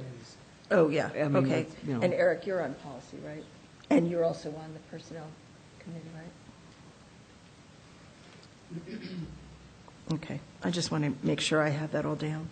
Okay. Policy and procedure, you have a lot for us to cover, ma'am. So. I do. We'll see, but not all of it is new to you. All right. Maybe it'd be easier to do the things that'll go fastest, which would be one thing is the final report that Miriam Beerflew put together about the drug testing compliance. Yes. And, that question got raised because of the number of accidents that were being reported by IA, and so we ended up looking at it in depth. It took a little while to get the actual raw data, but eventually it came through, and it really, as you can see from reading it in your packet tonight, that really APD is quite compliant with drug testing, and so that's something that we can put to rest, I think. So we really appreciate the help that we got to get the data and to to relieve our anxiety about this whole thing. Okay, so you're satisfied? Definitely okay. Satisfied. So do we need one to of do the other anything with things, this? though, that was related to this drug testing was that one of the first, if not the very first, officer-involved shooting that we reviewed, it turned out that our recommendation was that the officers involved in fatal shootings at least be drug tested. Because if you're in an accident, APD is indeed drug testing people, but I think it's probably time to continue pushing that or getting a better explanation as to why that's not happening. If one is true, why not the other? Why not the other? Okay. And I actually maybe should ask you if you have some ideas of how to move forward on this tonight. I would start with APD and ask them what is their policy and why doesn't it include drug testing. I would start there because they may have a reason. I don't know what it is. Should we write them a letter, or what would you like, an informal conversation? Write it to Major Tyler. Have her come back up here? Chair Fine, Board Member Brown, there is a response from the chief that the drug testing matter was referred to HR, so perhaps the follow-up is to follow up with the chief to find out what response he received from HR as to why. That was like, what, 8 months ago? Yes. I'd rather hear from Major Tyler now. Chair Fine and members of the board, I would have to research it exactly, but my understanding through the course of my career is to one of the reasons why many agencies or departments had not adopted that practice is because the reason you do a drug test when there's an accident is because clearly there was an action that you didn't intend, whereas in most officer-involved shootings, it's an intentional action that you were taking in the course of your law enforcement duties. So just like any other crash where there could be a suspicion of influence of drugs or alcohol, that's the purpose of drug testing in relation to vehicle crashes, which doesn't also apply to an officer-involved shooting. So I know that's the historical premise of why that's not consistently done, but I would have to research to see if there was actually any other reasoning behind it. I wonder if other police departments in other cities do that, And if so, why? And if not, why not? You know, if it's the same reason you have. I would start Yeah, we there. could check there. Yeah. Thank you, Chair Fine, Thank you, members of the Major board. Tyler. Yeah, I Next, think the ma'am. first case we looked at, drugs and alcohol did come up in some people's minds of whether something else was involved. So, okay, Well, but and we'll it might look. be what would trigger that. You know, if it doesn't happen in all cases, if it happened in, if there was suspicion, how would it be triggered? You know what I mean? That's, Yeah. I would ask that question too. Okay. All right, after that, you have in your packet a letter about OPA. It's written to Chief Eden. And this situation with OPA recently has evolved. I think this letter points out that we really appreciate how OPA was set up and what was intended to do and the process. But for those of us going there, it appears that once in a while it really works exactly like it was meant to work. It's been wonderful in the domestic violence situation, for example. But other meetings, the agenda is just unbelievably crowded. There's just no way that material can get out, that experts are there, the community is involved, that best practices are there, that the best spokespeople are there. It has been falling apart. And for me, and I think for Miriam and Ed, we have great respect for Cara Garcia, who's the person who does the OPA, who's in charge of calling the meetings and leading them. But her agenda gets just crowded with other things that she can't follow the directions or that we originally thought were going to be part of OPA. So Okay. what Can we'd we like... just- Can we just Go say ahead. that OPA was supposed to be the think tank place? Right. And so for people who may be listening or in the audience that don't know this, OPA is supposed to be the think tank. So if the think tank gets bogged down with too many things to think about at once, it becomes dysfunctional. Is that your point? That's the point. So anyhow, there's a letter pointing this out to Chief Eden, and you have it in your packet. There are 5 different points there that we make, and we'd like them to be able to seriously address the problems with OPA. I think having enough staff is a major issue, that it is an understaffed function. As the letter points out, Judge Garcia is supposed to be part of it, but we have yet to see him. Now, he may be somewhere else in the process, but the real meeting when we get together and talk about issues, he's not there. So anyhow, those are some of the points that we have on here. Okay. Read them. Do you, So do you have any this is a letter- questions about any of them? Yeah. Are there any questions about the letter? I had a question. Do we have, is Damon Martinez still going to be CC'd on this? Say it No. again. Damon Martinez no longer is at. But I would send it to Elizabeth Martinez. Yeah, okay. Thank you. Thank you for catching that. All right.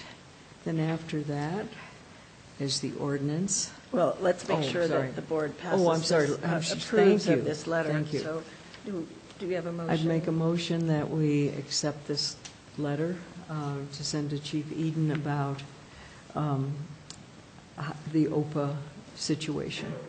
I There are a second it. couple of typos I found in here, so I'll fix those. Thank you. Second. All those in favor? Aye. Aye. Yes. Thank you. All right. I think I'm going to need Ed to help me on this, but at a recent OPA meeting, there was a lot of discussion about promotion of sergeants and lieutenants and the process. The union came with a lot of comments about this particular HR policy, and the city had a lot to say about where they thought changes were indicated. And there have been now 2 meetings on it, right? Or is it 3 now? Chair Fine, Board Member Brown, there was, I don't know if you could consider the first meeting a meeting because it simply was, it was brought up there and then tabled when the city's version of the policy and APOA's version of the policy were presented to us for review. There was subsequently another meeting, and at that meeting, sitting with the city attorneys, an attorney for the APOA, the president of the APOA, and myself, along with the OPA chair, Ms. Garcia. We spent the entire meeting discussing the APOA's position that for promotion, for the chief to have just cause to remove somebody from consideration for promotion, that the officer must have had 200 hours of suspension for use of force within the previous year. That was the standard that the APOA was presenting for the definition of just cause for the chief. And we spent the entire 2 hours discussing that provision. And subsequently, Dr. Brown's comments and considerations were not discussed at that meeting, but I did forward those to the city attorney's office and the APOA and their attorney for them to be considered. Subsequently, the 2 parties had a meeting on their own, and based upon my discussions with the president of the APOA, those discussions were not fruitful, so it appears that the decision is going to be made by the judge as to how that policy is shaped. And do you expect that to happen on May 8th? Or before? Chair Fine, this is not in front of Judge Brack. A different judge. Yes. Oh, I'm sorry. And is there the part that I've pointed out that isn't fleshed out is that they talk about community policing in the policy. They don't really define, well, they do define what it is, but there are no community members that are involved at all in the selection process or in developing the questions that are being used. There's no resource material related to community policing. There is nothing but just the language there, and it's just abandoned, and the policy then goes on talking about everything else. Do you know any way that we can get a place at the table? Because I think the whole policy has been sort of maybe co-opted over the 200 hours of the chief's ability to remove someone from consideration. Are the other issues going to be talked about that we have? Chair Fine, Board Member Brown, I was given assurances by Ms. Holtz from the City Attorney's Office that your considerations would be, the points that you made would be considered. Would we be invited to the meeting where they are considered? Do you know? That I do not know. What do you think our next step should be?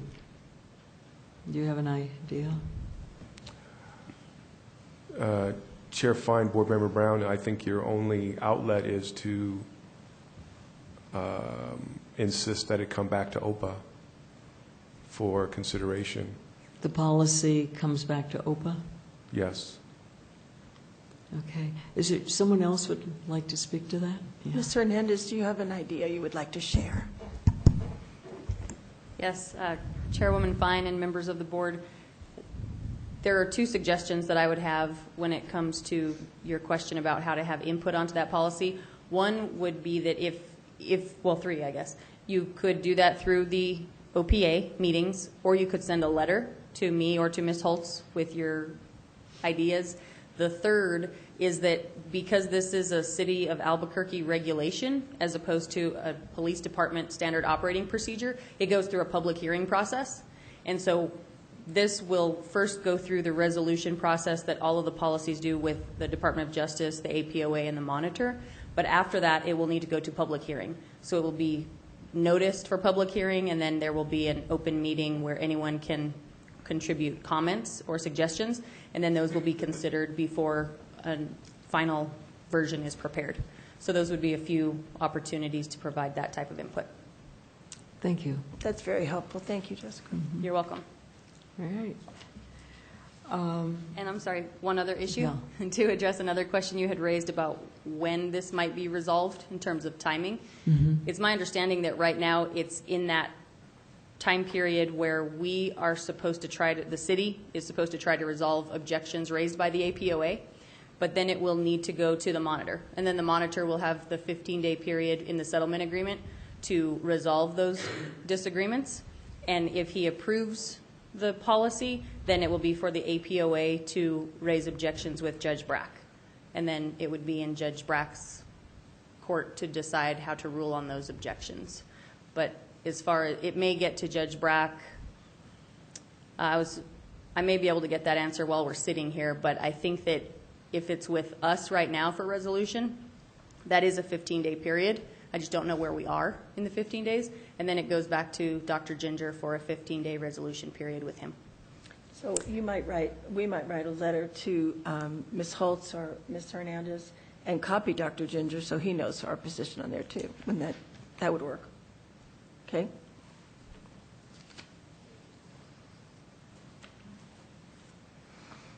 Okay. Okay, so then that takes us to the ordinance. We've been talking about this for a long time. This comes up, I think it's a very important time for us to be working on this and moving it forward. Let's start with how has everyone read it? Since we got these in advance, it really helped to get it in advance. Thank you. Miriam, I think. Has everyone had a chance to read it? I have. Have the rest of you? This is one that looks like this. We've got to get theirs is red and green. I can't read the green, so I changed it. Yeah, it's hard to read the colors. We've talked about this for a while, both formally and informally. At the last policy meeting, Matt was here on behalf of Mark Baker. Matt Jackson was the lawyer present. And then Ed was there, Miriam, Diane was there, and Eric and I, and Michelle took notes for us. And what you have in your packet, I want you to look at what would be called Attachment C in the policy. And it should be at the bottom there. Is where it says or at least my copy says attachment. There's C, D. Does yours? Maybe I have the wrong policy. Let me just look here. The one in your folder. The one in the folder is different. Never mind. Okay, let's do it this way then. The one you have in your folder, second page. Second page tells you sort of a guideline to where the changes are. And the changes that are in bold are the changes that we have not talked about as a group before. And that is the requirement of APD to participate in a hearing on non-concurrence for policy investigations findings. And that's on page 4B and page 10C. And that relates to the discussion we've had earlier tonight. In order to have a public discussion when there are non-concurrences. And I think we need to know more what the thinking is, and I think the public needs to know, as we've already said tonight, as to why there are disagreements and to hear the logic behind them. Well, I want to speak to that because that's the part that I really got stuck on. And I'm a real middle child, so I see everything from all the different perspectives. And so from a chief's perspective, you heard Major Tyler talk about the concern she has about getting too detailed in cases. Obviously, we've already said we think that there should be something that explains the rationale, not just the difference of opinion, but the rationale for that difference of opinion. But even if we got the letters like that, that still doesn't allow for public comment. If we were to share those here at this meeting, the two different letters, and to compare and contrast, we could have some public comment here. I would be happy, I understand the benefits of both, but I would be happy if at least we knew.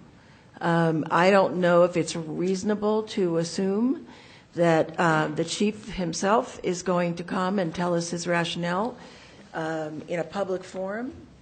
I don't know that that's reasonable, but I certainly agree with what was said before, that we need to understand the reasons, and we need to be able to show the public what the difference of opinion is. So, I will vote for this as you see fit. I will cast my vote with you, but I see some problems with the request of a hearing, and I want there to be clear that I want to know the differences of opinion.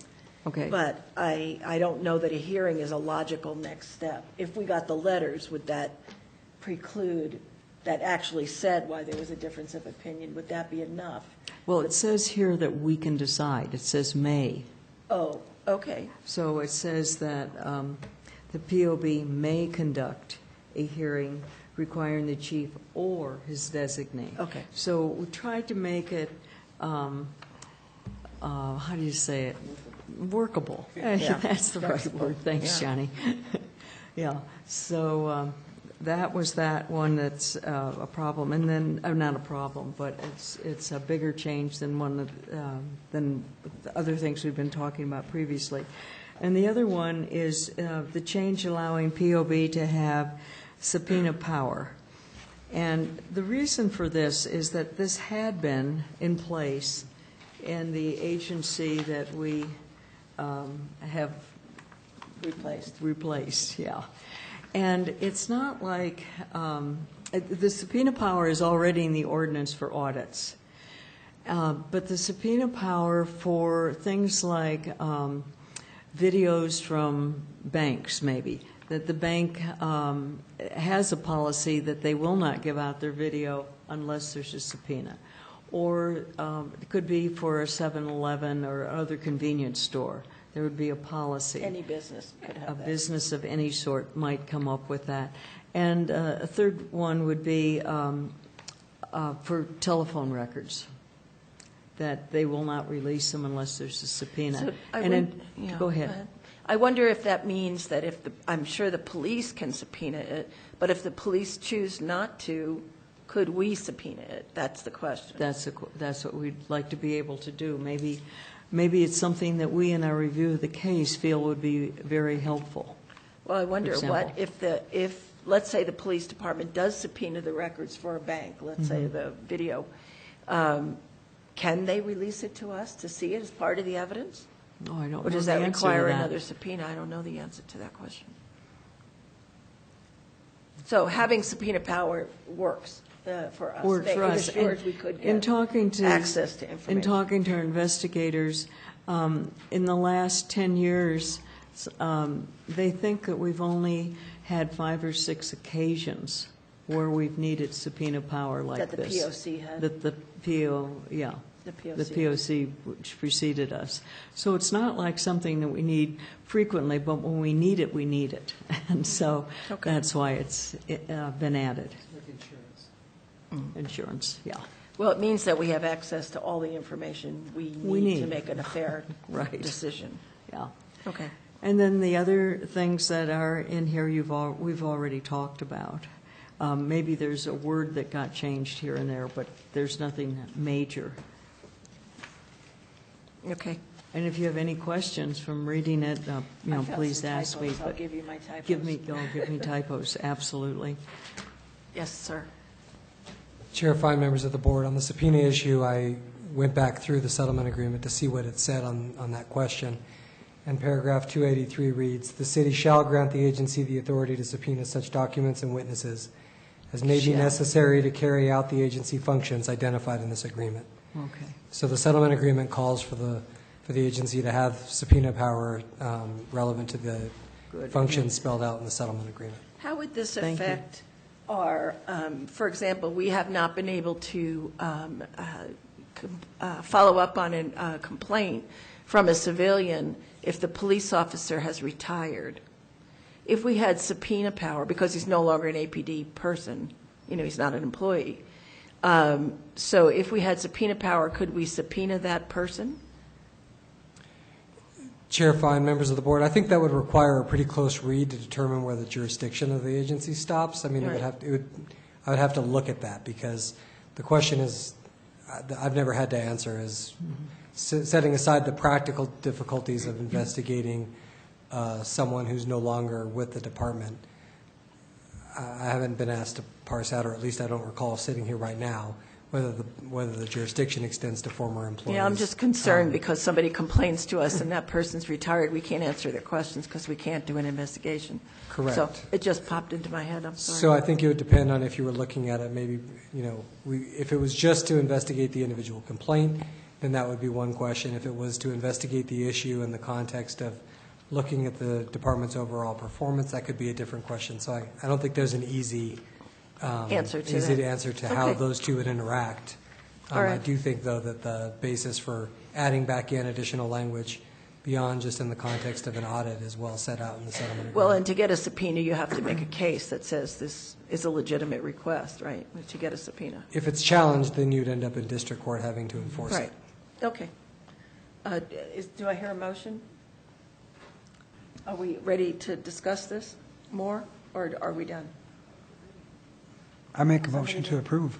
Second. I make a motion to approve. Second. All those in favor? Yes. Yes. All right. Thank then you. also a lot of hard work there. Thank you. Yeah, it's been ongoing. Then, in the packet you had for Policy and Procedures Committee tonight, the rules and procedures for non-concurrence hearings is also in there. So we don't have to adopt this tonight, but, after all our conversations tonight, it might be worthwhile to make sure you read it, and then we can talk about it the next meeting. Well, isn't this part and parcel of this? Well, it is part and parcel, but it's not. This is our rules and regs of how we're going to conduct these meetings. And, speaking to that point, one of the speakers tonight talked about the amount of time for public comment, and I think that's in our rules and procedures too, isn't it? And so I think we would not want to put that, for instance, in the ordinance, nor would we want to put the procedures for into our ordinance. So this goes into our rule book. Rules and procedures is where this would go. So please read it, and the next time we'll bring it back for that. Okay, that's all. Well, that was quite a lot. Thank you for all that work. You're welcome. I appreciate that. The Case Review Subcommittee, Leonard is not here because he has strep and did not want to share. So he's not here tonight. And I should mention that Lisa Oric Martinez had a death in her family and is not here for that reason. So both of them are excused absences from this. The Case Review Subcommittee met and went over the cases that we passed at the consent agenda. I think that was all we did. I'm not sure we did anything else. Do you remember? Chair Fine, there's the appeal. Oh, and it's not on here, is it? Where is it? Oh. appeals. Oh, I forgot about that. Do you want to present that?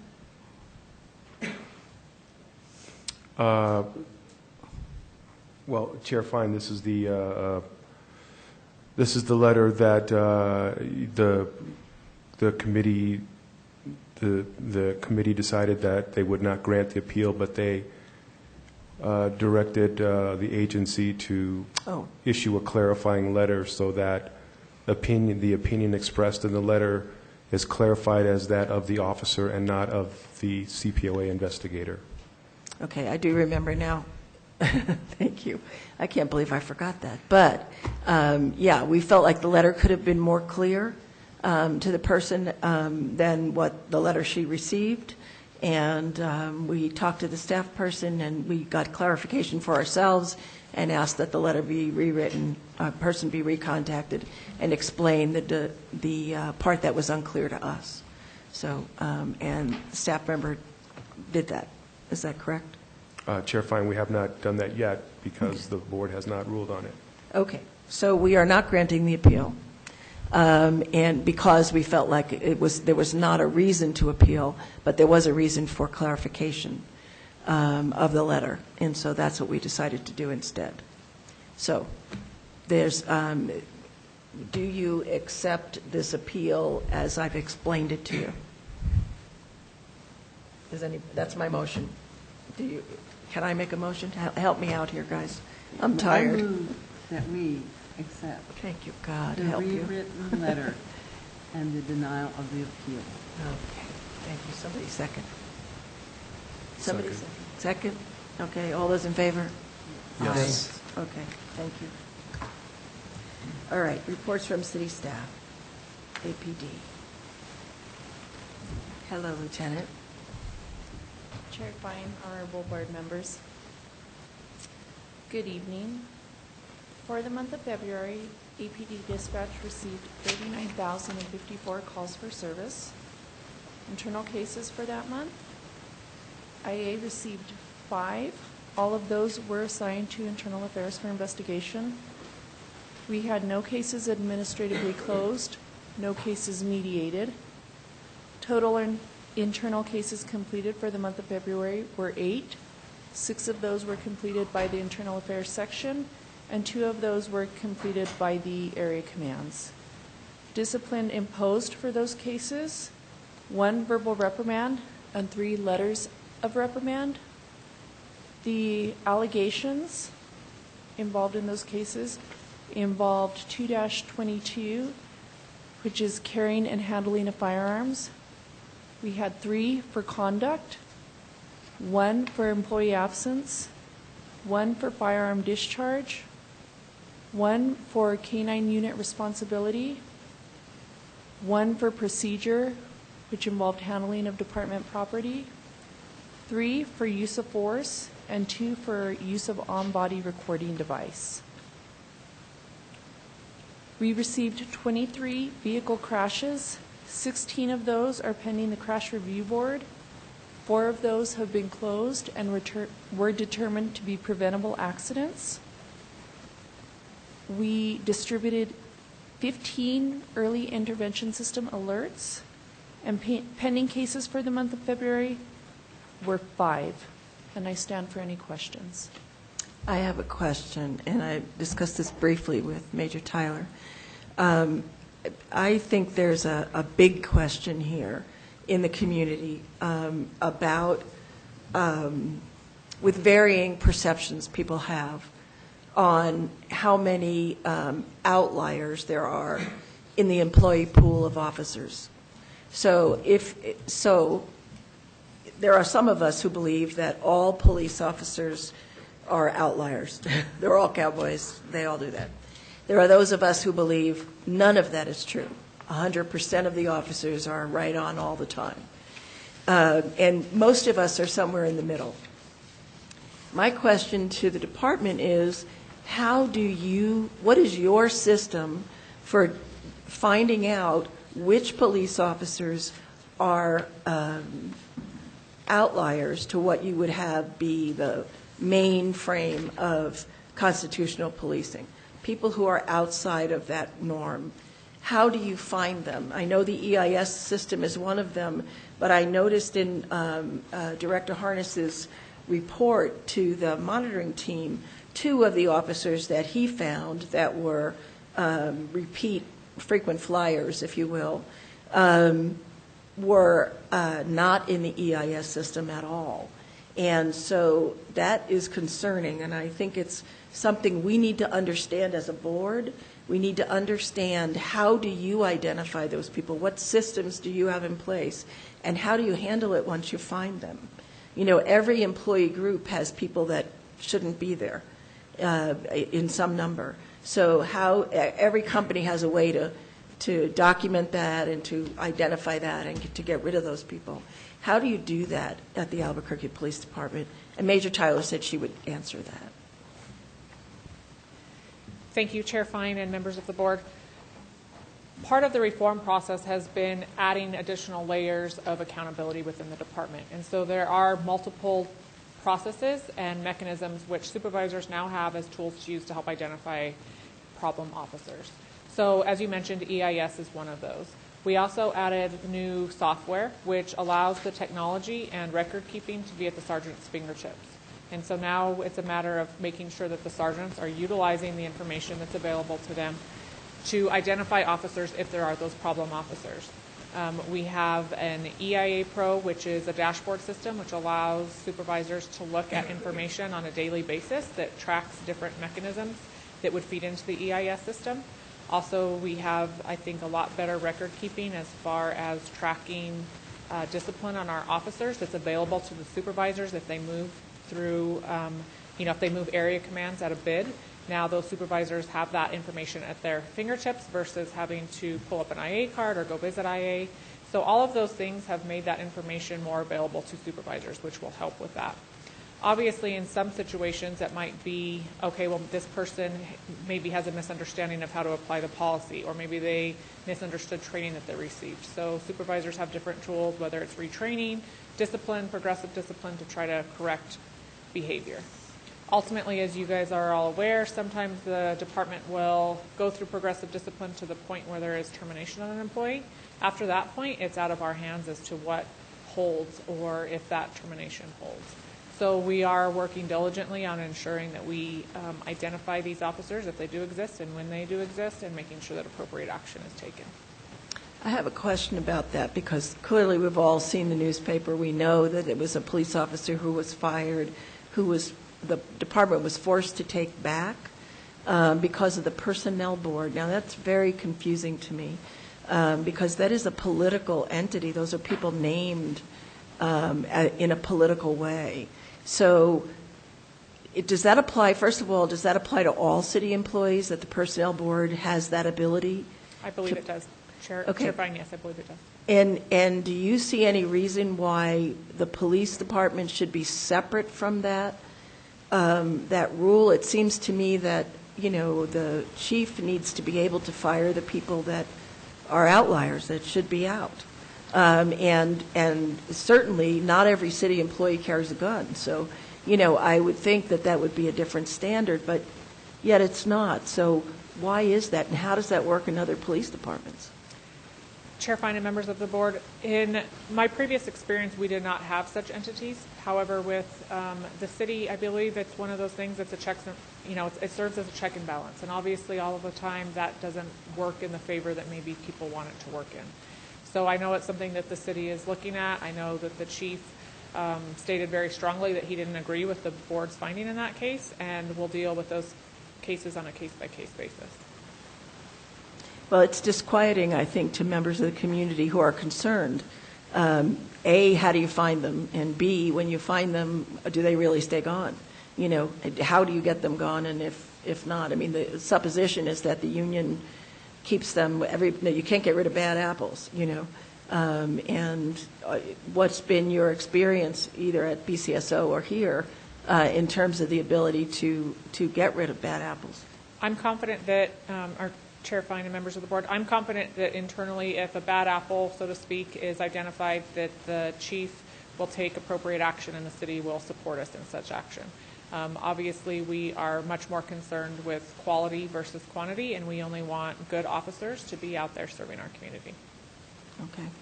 I'd be interested in any report, to include in your reports anything that would help us understand that. In particular, I want to bring back the point of Director Harness's piece that he submitted to the Monitor.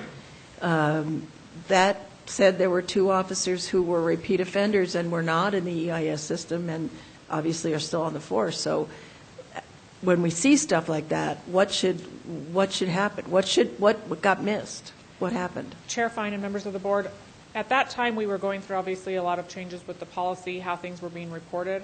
That's one reason why we're so concerned with making sure that we can get to a point with use of force cases and serious use of force cases and internal affairs cases that timelines are being met sufficiently, because we want to make sure that we are identifying those issues in a timely fashion. And so I think we are doing a much better job of that now, and we're continually working to improve that. So the sergeants, what's the obligation on the part of the sergeants who are looking at this dashboard of their officers, and the hierarchy? Is there what happens with them? How do you know as a major that that's being followed? He's not just ignoring it. Chair Fine and members of the board, the obligation of sergeants is to be looking at that information on a regular basis. I don't believe it's defined much more than regular basis in the policy as far as the dashboard information that's available to them. Now, if there is an EIS alert, they do have a time frame which the whole chain of command is alerted or is notified of that alert, and everybody in the chain of command is made aware that that person had an alert, to make sure that they're looking at whatever actions triggered those alerts and that the officer is not in need of any training or further action. It's, I think, really a key ingredient in mending the relationship between the police department and the community. Absolutely. And so I would be open to any progress you make in that area that we should know about, because I do think it's really vital to our success together. So thank you. Chair Fine and members of the board, we will keep you updated on that. Okay, thank you. We do have the presentation that we were asked to give to you as far as the agency status report.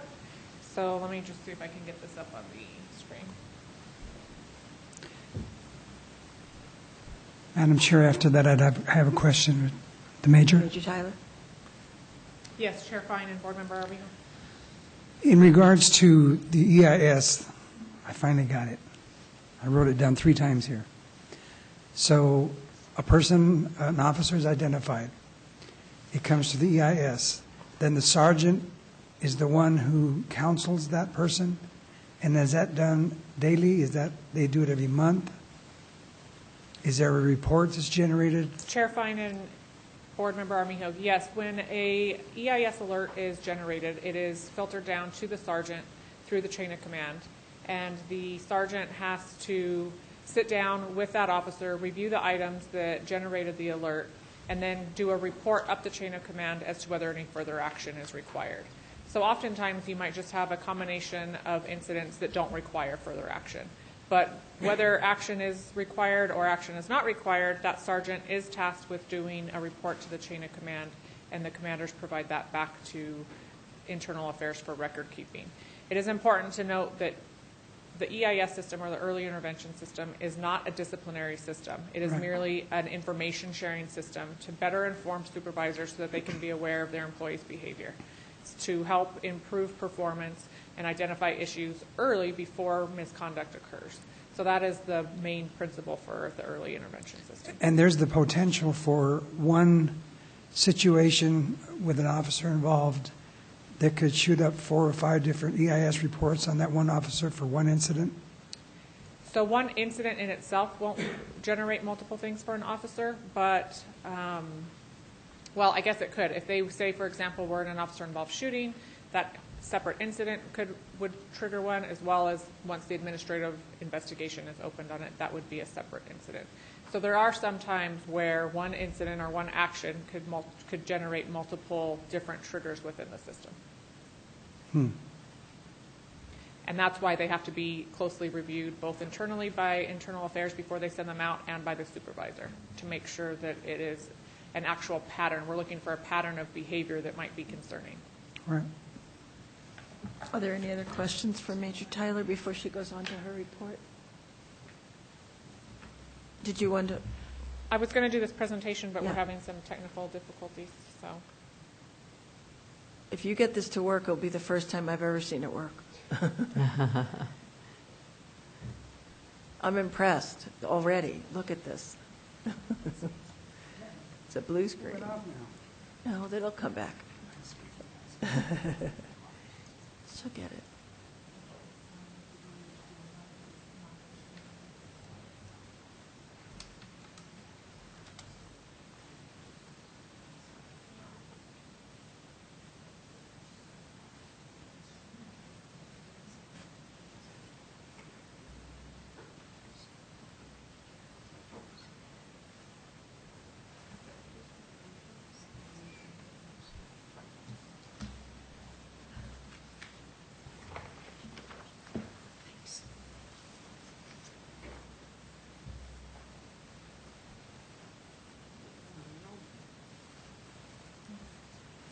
I can give the presentation verbally if you guys would like. Is that fine? Sure.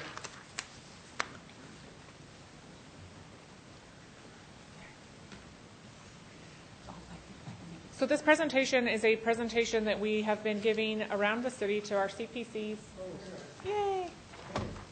Wow. Wow. It was right there. There it is. There it is. Okay. So I won't touch it, but you're going to be on one screen or one slide for the entire presentation. We'll find a way to click through it. So this is the presentation that we are presenting around the city to update our community on the progress that has been made through this point of the settlement agreement. So the first slide is a statement from Chief Eden. We were receiving a lot of questions with the change of administration at the federal level and then also here locally with the U.S. Attorney's Office as to if there was changes that came down from the federal level, would we still be committed to the reforms within the CASA? And so Chief Eden put out a statement saying that he has maintained that regardless of what or if any changes may occur on the national level, APD is committed to our reform efforts and the successful implementation of our settlement agreement. The settlement agreement is an agreement with the people that we proudly serve. Our team will continue with the reforms and the substantial progress we have made. We believe that the changes have improved our training, our responses, our accountability, and our unwavering collaboration with our community to fulfill the terms of our agreement. So we stand fast that regardless of what happens at the national level, we're going to continue with the reforms. We think we're making great progress and that we're seeing valuable change for the citizens that we serve.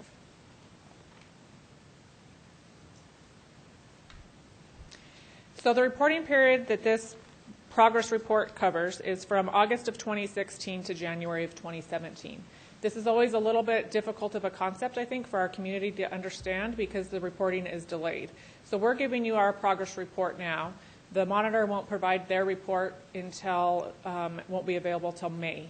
So we always have to take a pause to realize that the information is a little bit in hindsight and isn't always an accurate reflection of where we stand today.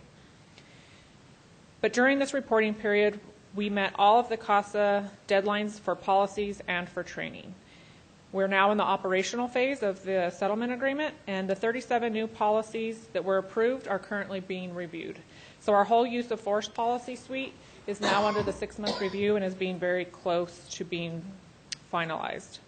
All CASA-related training is now completed, the first iteration of that training. Obviously, all of those training components, or most of them, have annual retraining requirements. And we're working to implement job aids and add new technology to assist with the reform process where applicable. During this reporting period, we really focused on bringing accountability to the officer's application or uses of force. So with our use of force, we had the policy, training, and reporting improvements. The policy, like I stated, the use of force policy suite is now in the 6-month review process and is close to being approved by the parties. We did have a supplementary use of force class specifically for supervisors in December that helps supervisors recognize and address the monitor's concerns with areas of show of force and serious use of force and making sure that our supervisors are making the correct designation for force. also making sure that we had the ability with technology to track show of force for electronic control weapons, or the tasers. Use of force reviews are now being completed with our Blue Team, which is our new technology. It's a feeder system into IAPRO. All of the chain of command review for use of force reports now occurs through this system. They can, supervisors can catch investigative deficiencies. They can make sure that all relevant videos and reports are attached. They can attach additional concern memos within that same system, and also have their employee work plans there. So that's another mechanism that's used by the supervisors on a daily basis or on a regular basis to help identify any issues if there are some with their subordinates. Like I stated, we had the implementation of job aids throughout the chain of command to make sure that those investigations are more complete, thorough, and consistent throughout the department. We also added a line inspection form, which is at the bottom of the screen that you can't see because it's cut off. But that is for the supervisors to make sure that they're doing routine checks of equipment, cameras, and uniform for their personnel, and that we have a good mechanism to track that and record that data. Additional training that was conducted during this period was more supervisor training on the Six Sigma process that was held in December. That has a continuing component where we're actually partnering with our community leaders, that they're coming in and providing coaching to the people that volunteered to continue in that process, and it is about identifying issues and creating better process or doing process improvement to eliminate errors or inefficiencies within our department. We conducted the misconduct complaint intake and investigations during this time as well. Our field training officer program continues to operate. Upon completion of the academy, our recruit officers complete 16 weeks of training with four different officers. They have to work different shifts in different area commands to make sure that they're familiar with different areas of our city. Also, they get, the FTOs have training in management and supervision, constitutional and community-oriented policing, and effective problem-solving techniques.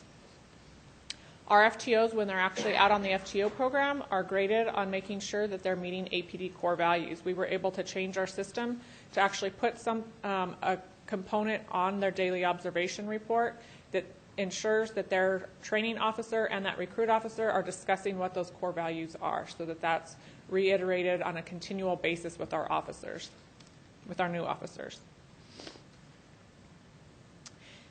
In October of 2016, for the first time at our academy, we held a cultural diversity panel. This was based off of some of the feedback from the monitoring team on wanting to expand the amount of cultural diversity training that we had done initially in 2016. So we started this with our new cadets. We had stakeholders from the community. I worked with a community partner who helped identify community leaders within 4 different components of our community. So we had representatives from our Asian community, our Native American community, our African American community, and our Hispanic community. They came in and they did presentations to the cadets on the historical context of why there might be mistrust within their communities with law enforcement or government in general. And it was really eye-opening because it gave the cadets the perspective as to an understanding of why might there be that mistrust. They also were able to have a question and answer discussion with the cadets, and it was a huge success. We just did it for the second time, actually, just several weeks ago. We're continuing to work on diversifying the training even more, including more training on our transgender community, and also including training for our hard of hearing and deaf community. We're also looking at expanding this training even further to include not just ethnic groups, but also additional religious or minority groups. Can I ask a question? Absolutely. Chair Moore? And is part of their training elsewhere or in here about interacting with people with mental health issues or homeless? Or yes, is that Chair included? Fine and members of the board. I'll get to the crisis intervention training here momentarily. So it's coming up right now. Oh, there you go. Focusing on our mental health community, our crisis intervention training is 40 hours. The recruit officers receive that once they're completed with their training. They become actual officers. That way they have some actual field experience to apply to it. They come back to the academy and receive 40 hours of training. We also have our crisis intervention unit, our crisis outreach and support team, which is referred to as COAST, our new mobile crisis teams, and also the newest addition is our enhanced crisis intervention team, which you can't see at the bottom of the screen. The enhanced crisis intervention team, they are volunteers who have either a knack or a passion for serving people in crisis or mental illness, and they actually get an additional 8 hours of training in addition to the other training that they've already received. And we're working towards our goal of having 40% of the field officers trained in the ECITs to have that additional training.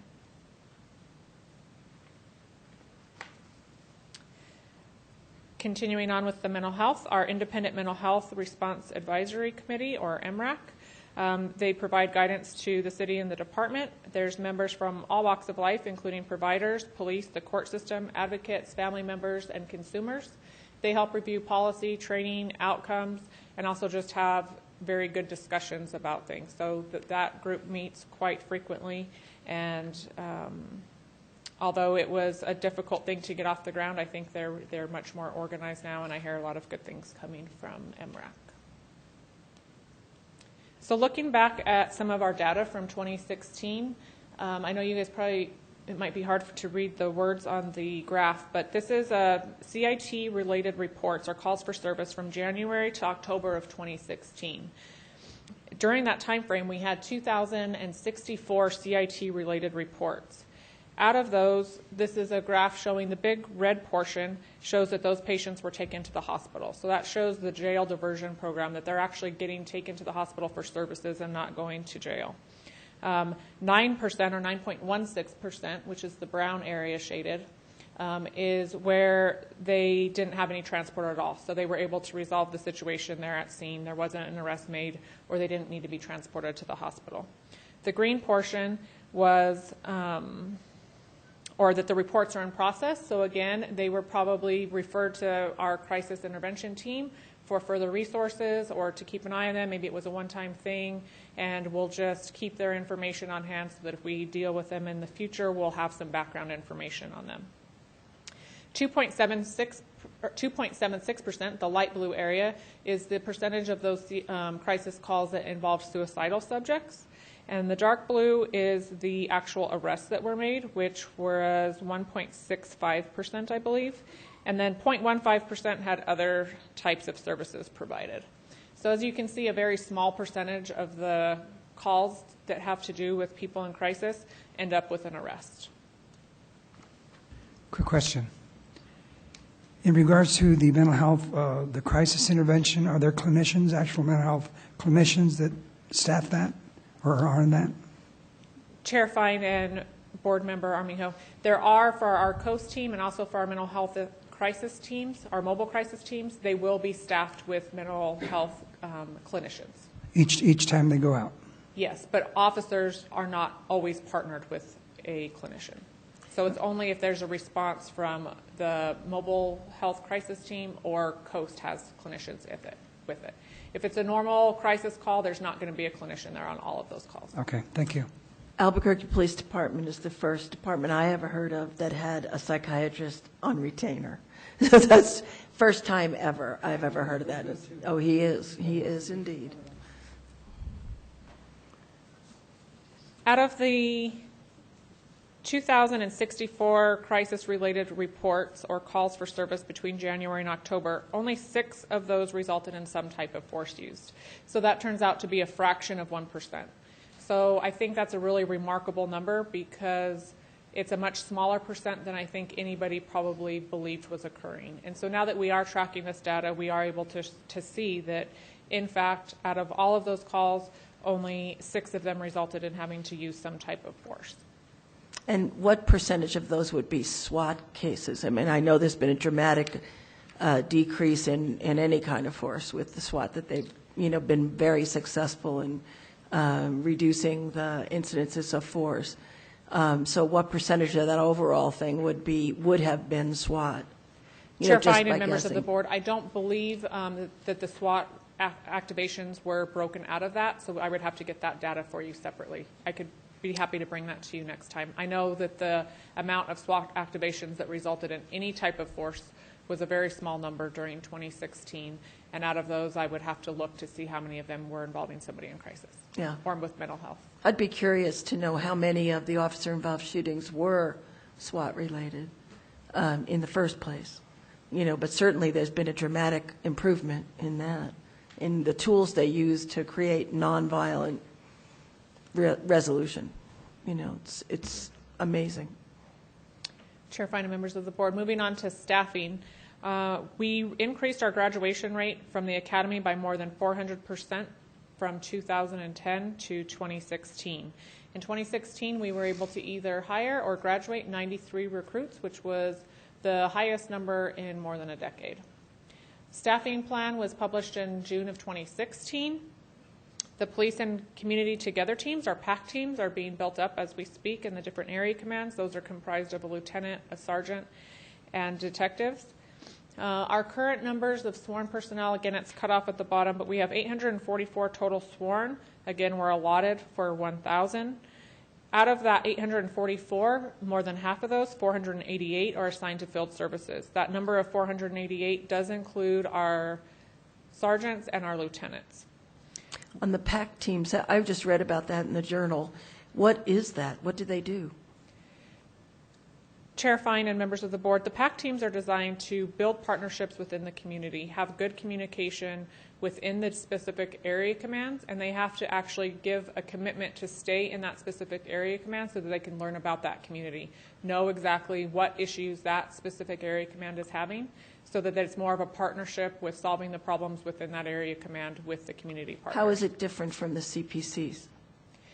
These are sworn officers that are in the area command, so that is their actual function as a sworn officer, is to problem solve with the community to reduce crime in their specific area. I read police and community together, meaning sworn and regular citizens. That's what I was reading. So that's not what you mean? No. Chair Fine and members of the board, it is the sworn responsibility to partner and build those bridges with their community to identify what problems that community members are having. Okay, businesses in their community or neighborhood associations, things of that nature. I have a question about that. Does then this officer do regular shifts, or is this sort of a new type of physician? Chair Fine and Board Member Brown, it is a new position. They are assigned to work in that area command, so they can adjust their shifts to be able to do things like attend community meetings at night. It's going to be mostly a day shift position, but again, they will be expected to work when they're needed. So if there's a community meeting, a neighborhood association meeting, or a church that needs to meet with them, they have to make sure that they're available to build those partnerships with the community. Okay, thank you. Continuing with staffing and our promotional process, you guys talked about the policy already a little bit tonight, but in July of 2016, we worked to get our ratio of supervisors to officers down. So we now have just 8 officers to every 1 sergeant. The chief has set a goal, which is that 8-to-1 ratio is required by the CASA. We are actually working towards trying to decrease that even more to a 6-to-1 ratio. Promotional process was revamped to ensure promotions are based on the knowledge, skills, and abilities required to perform supervisory duties, and with the emphasis on effective constitutional and community-oriented policing. Our community policing councils, they were established by the mayor prior to the CASA. Obviously, they were also written into the CASA. They are independent of the city and APD. Their goals is to help improve our goals are to help improve in communication between community and APD, and they create actionable recommendations that are sent directly to the chief. They can address any type of community concerns, review policy and law enforcement profiles, or priorities, define and further community policing, and they are the civilian component to gain insight and to provide us information back to APD. Again, they're completely independent, and they do have their own website, which can be found on the city's website. It's under cabq.gov/police/community policing council. Anyone can go online and review their minutes and also their recommendations in the annual reports. As far as community engagement and outreach, our internal strategy for community outreach involves a lot of social media because that's how a lot of people today communicate. For Facebook, we have over 24,000 followers, or we had 24,000 followers in April of 2015. As of February of this year, we had over 40,000 followers. For Twitter, we increased our followers from 20,000 in April of 2015 to 56,000 in February of 2017. They've also started a couple new initiatives, which include Tweet from the Beat, where it's basically like a virtual ride-along. So they will tweet out different things during the shift to help citizens understand what it's like to be a police officer for a day. They've also started the Tuesday Cop Talk, where people can ask any question they want of the agency and we'll respond to them. Our data shows that the department reaches more than 1 million people each month through social media. We continue to do the Coffee with the Cops. You can't see this again on the bottom of the slide. And we're also working on developing a mobile application that will help increase the ease of service that we can provide to our citizens. So the next thing is like I said, this reporting period was covered from August of 2016 to January of 2017. The next monitor's report, as I stated, will be released on May 2nd. And you can read any of the reports, including the information that was taken out of this presentation for our agency update on the city website under documents related to APD settlement agreement. And I stand for questions. I promised Director Harness I would go quickly because he's seen a few of these already. I have two. We caused you to be longer. I have two. Okay. Can you go back to the first slide? That's a hard question.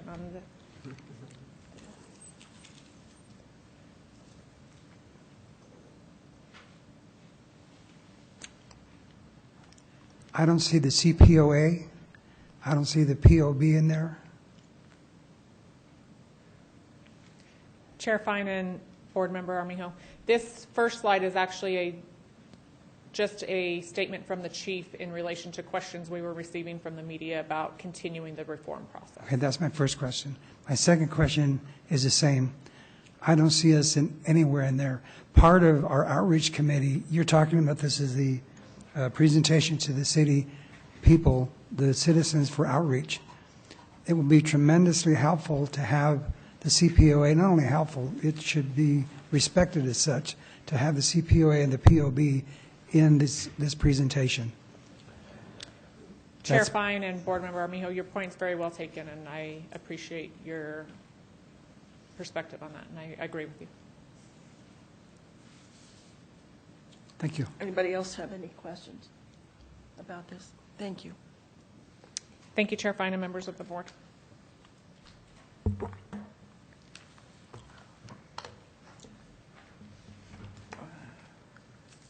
Mr. Moya. Chair Fine, members of the board. At the last City Council meeting, they approved the reappointments of Chair Fine and Board Member Ring. We are still working on the appointment to fill the vacancy on the board. We have had some delays, but we're going to have that appointment communication introduced at the next City Council meeting. We apologize for the delay, but we are working to get that vacancy filled. And with that, I stand for any questions. I didn't understand. I'm sorry, I didn't. We have a vacancy because of Beth leaving. Right. So he's talking about the city council hasn't gotten a chance to pick the person that will replace Beth. But you have someone in mind already? Chair Fine, Board Member Brown.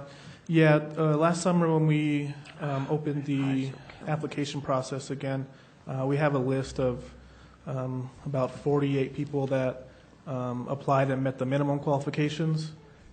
So we are currently looking at the folks on that list to get somebody appointed. But you haven't selected one yet to present to the council? Chair Moore, Board Member Fine, not yet. We're looking to have that because it's a communication that comes from staff to City Council. We're going to have that communication introduced at the next council meeting.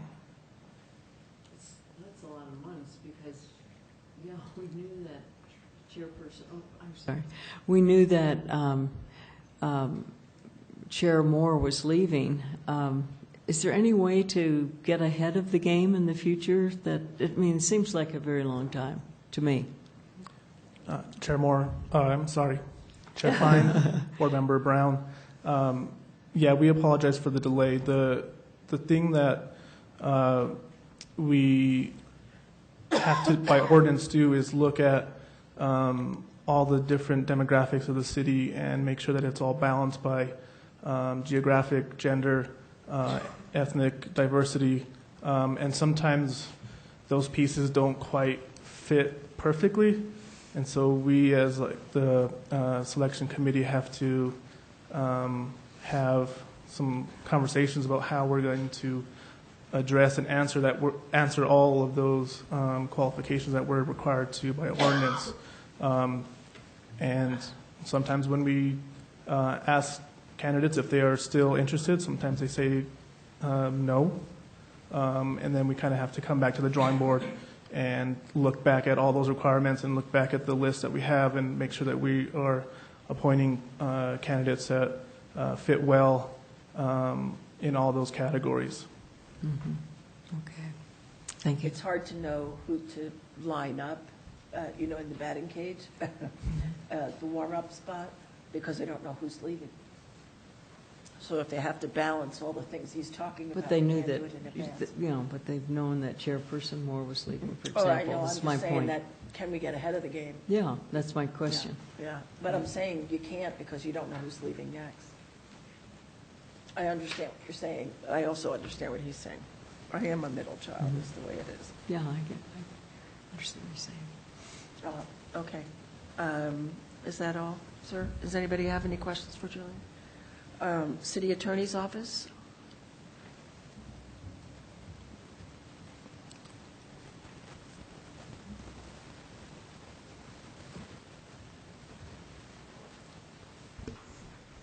Chair Fine and members of the board, I had only a couple of points to address some of the things that we had discussed earlier or that had come up earlier. One is that I did check on the timing of the promotional policy. The city's resolution draft is due next Wednesday, March 22nd. So that is when we will send it to the other parties, the DOJ, the APOA, and also the monitor. And that would start the 15-day period for the monitor's comments.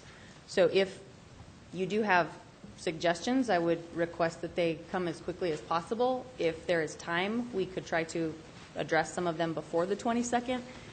If there is not time before the 22nd, there is the possibility that we could try to work with them during the monitor's 15 days.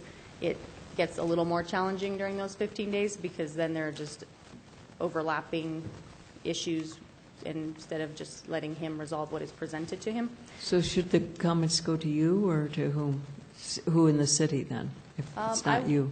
I would Samantha Holtz is the Okay. assistant city attorney that is taking the lead on this and has been in the meetings with the APOA. I would suggest also copying Jenica Jacoby and me as well. That would be helpful, and we'll see what we can do to address those. The other item I was going to mention is that I know that an email went out, I believe, last week to the board inviting you to set up meetings on March 20, I believe the 30th or the 31st.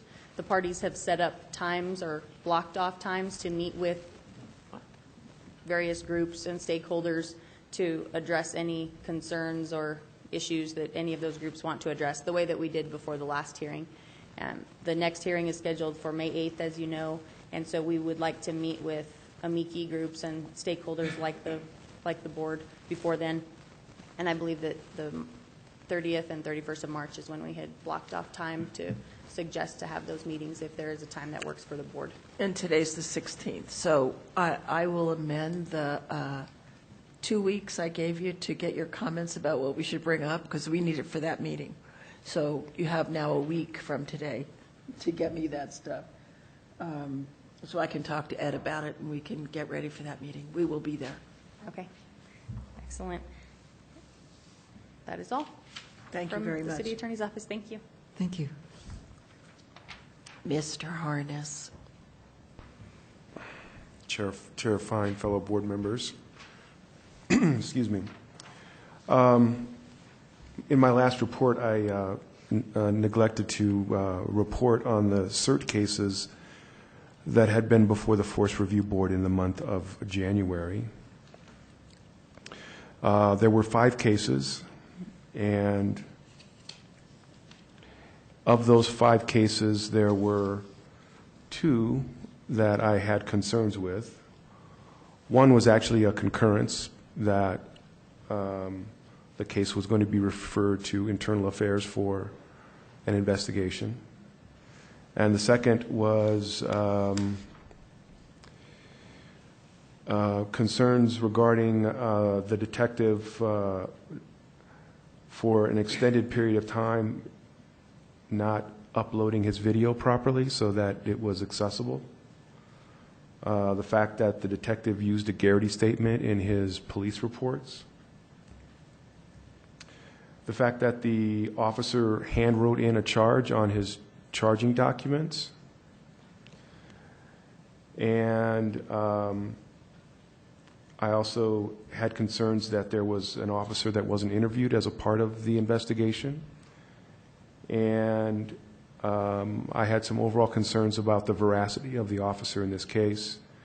The officer stated that he used force because he saw a syringe in the subject's hand, yet when the other officers arrived on scene to help him, he didn't warn them of any syringe. After the subject was handcuffed, he simply got up and wanted to go chase other bad guys.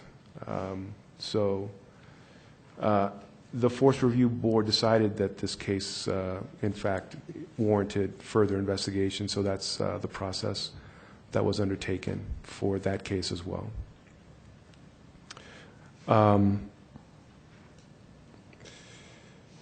As far as other Force Review Boards, there were 2 Force Review Boards conducted for use of force cases that were randomly selected. There were 10 cases, and it took us 2 meetings to go through those. The first meeting occurred on the 2nd of March, and the second meeting occurred on the 15th of March. There weren't any cases that had any major issues. There were some minor issues that were referred back to either the command or the investigator to follow up and memorialize that follow-up in a memo that would be part of the use of force file. But there was nothing that would result in any sort of a policy change or anything else as a result of these randomly selected use of force cases for the quarter. This was a quarterly review.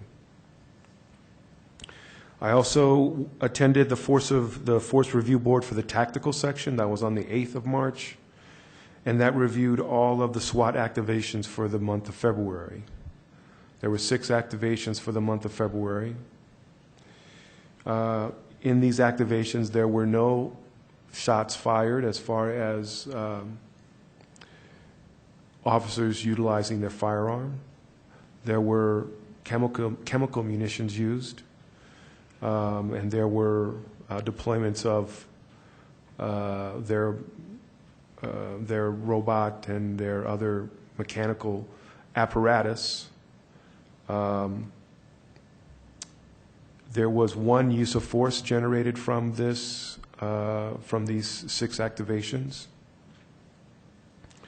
and that use of force was found to be in policy. For the month of January, we received 30 complaints. For the month of February, we received 36 complaints. For the month of January and February, we received 11 job well dones in both months, so that's 22. Today I had a meeting with District Attorney Torres this morning. I thought it was a very useful meeting. We discussed his involvement with the force investigation team from APD and their office's involvement on a weekly basis with ongoing issues with APD. He he requested that, if possible, that he needed some sort of data research done, that he might be able to avail our resources to do that kind of work. But a couple of concrete things came from the meeting. He requested that his office be CC'd on any criminal referral that we make to APD. He also requested that we take a closer look at the cert cases to make sure that there isn't any use of force there that might rise to the level of criminality. And if so, he requested that we contact him directly so that his office can monitor that investigation.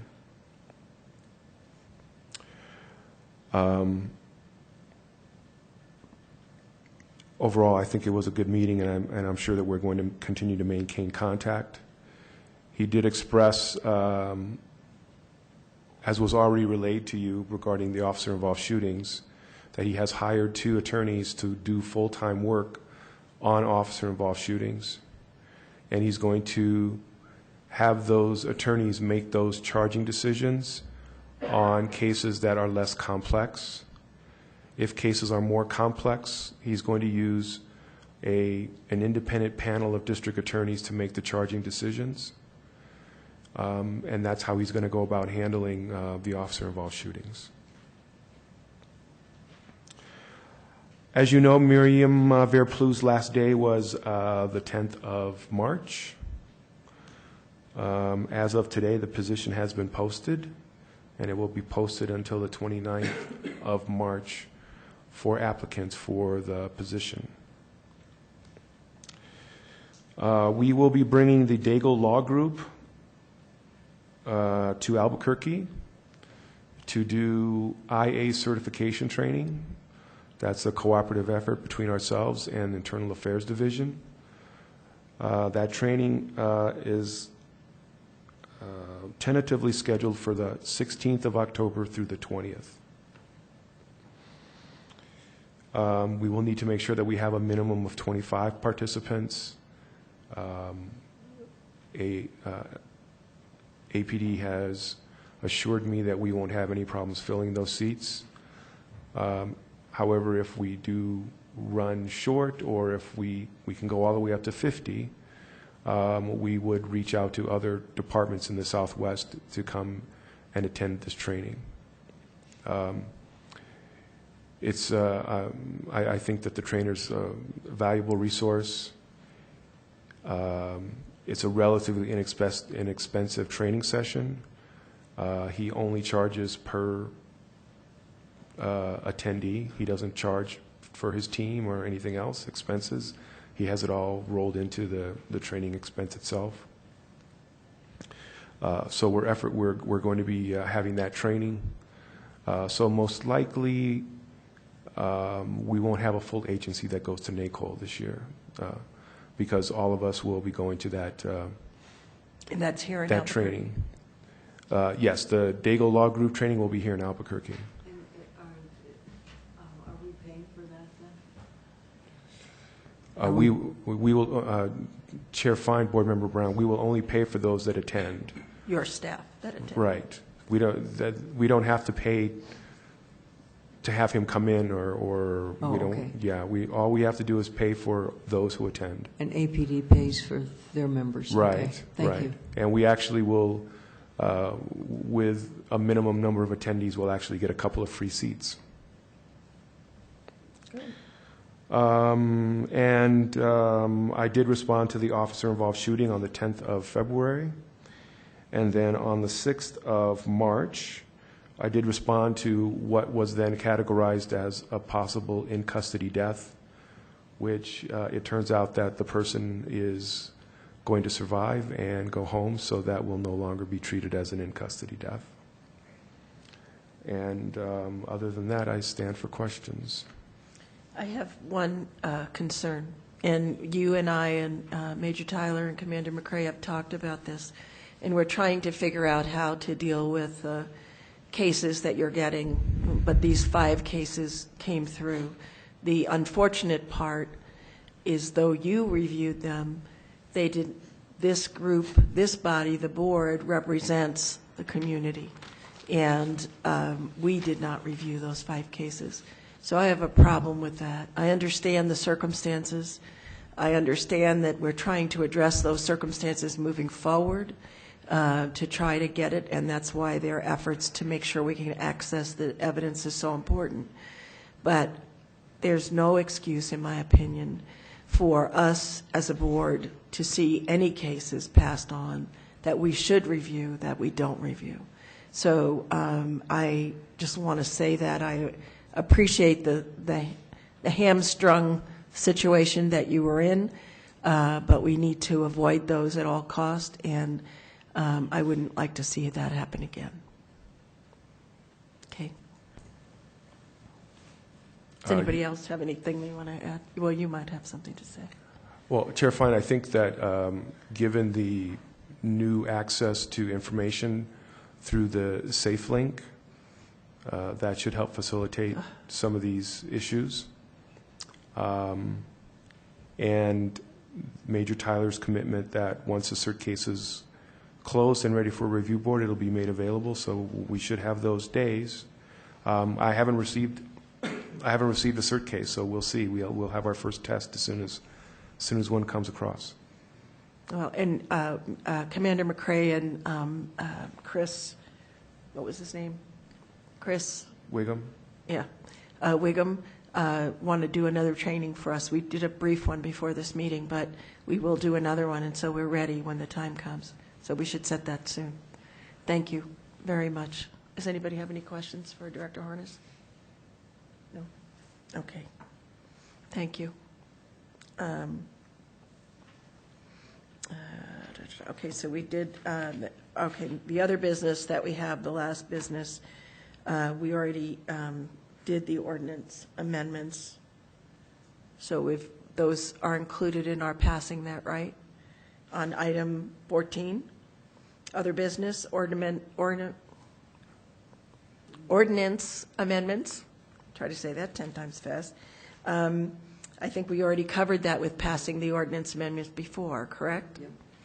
But this whole piece, isn't this whole piece something that we have to pass because we had a problem with notification of the last meeting? And so we got a request from Mr. Arasim to re-put this on the agenda, and so we have to pass these. Can we do that in a single motion? Mr. Baker? Chair, fine, members of the board, what I'd recommend is going through each item individually and summarizing what occurred during the last meeting. Okay. The context of this is that there was an Open Meetings Act complaint raised with us, and the suggestion was made to just revisit it at the next board meeting.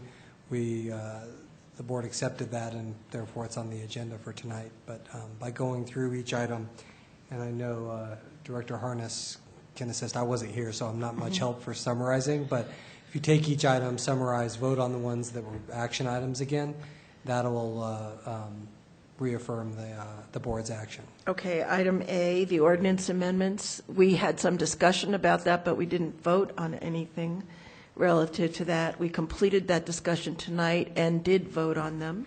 So that was that item A. Can I say that, explain these things as I go down, and then we vote on them all as once? I would vote individually, item by item. Okay. Can I get a motion that we accept? I move that we accept item A as explained by the chair. Second. Somebody second. I second. Oh, okay. All those in favor? Yes. Yes. Okay. Election of the vice chair. There was, well, shall we do it over, or shall we just discuss it? We just discuss it. We just discuss it, right? Chair, fine, I would discuss what occurred at the last meeting, reopen it for a vote, reaffirm the vote. Okay, I got you. So at the last meeting, we discussed Dr. Garcia being vice chair. She was nominated and elected, but because of the way the notification problems at that meeting, I am asking for a motion to do the same. I motion that we go ahead. In a second. Second. All those in favor? Yes. Yes. Okay. approval of the January 12th, 2017 minutes. I move that we approve the January 12 minutes. Second? All those in favor? Yes. Yes. The consent agenda, we discussed the report from the Case Review Committee in which all the administratively closed cases listed here were discussed and approved. Can I get a motion to approve them again? I move that we approve all the administratively closed cases presented at the last meeting. Second. All those in favor? Yes. Yes. Cases investigated. We investigated these 3 cases. The Case Review Committee suggested that the board approve those letters as written. Can I get a motion? I motion that we pass the cases investigated from the last meeting. Second? All those in favor? Yes. Yes. Officer-involved shooting.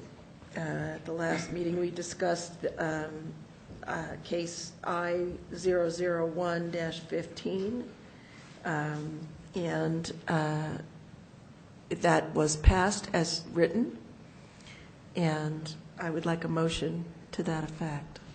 You want to talk about it, Mr. Harness? Chair Fine, if you would prefer, certainly. Just as a reminder, this was an officer-involved shooting where the officer was exonerated for the use of force. The subject was approaching the officer with the beanbag rifle with a raised hammer, and we exonerated the officer's use of deadly force in that case. May I have a motion? Yes, I move that we accept the letter that was written on case on the officer-involved shooting from the last meeting. Second. All those in favor? Yes. Yes. Commendation for Lieutenant S. arising out of OIS I-3715. That was a discussion about how appreciative we were of Officer S.'s clarity and command of the situation and the extra care he took with the family. We thought he did an exceptional job, and we asked that the staff send a commendation to him on our behalf. I move that we move forward with a commendation for Lieutenant S. Second. All those in favor? Yes. Yes. Summary of other comments and proposals. I don't know what that is. Do you? I just have one last thing. I'm sorry. It's going to be real quick. Major Tyler, the presentation that you made, if the board could get a hard copy of that, we'd appreciate it. It's on the website, right? Chair Fine and members of the board, I will ensure that I email you all a copy of it. Thank you so much. Appreciate that. I move that we pass any summary or other comments or proposals that may have been provided last meeting. I second the motion. All those in favor? Yes. Yes. Unless there's any other business to come before this board, I accept a motion to adjourn. I motion that we adjourn. I second. All those in favor? Yes. Yes. Thank you for your patience for this very long agenda. I am grateful to you all.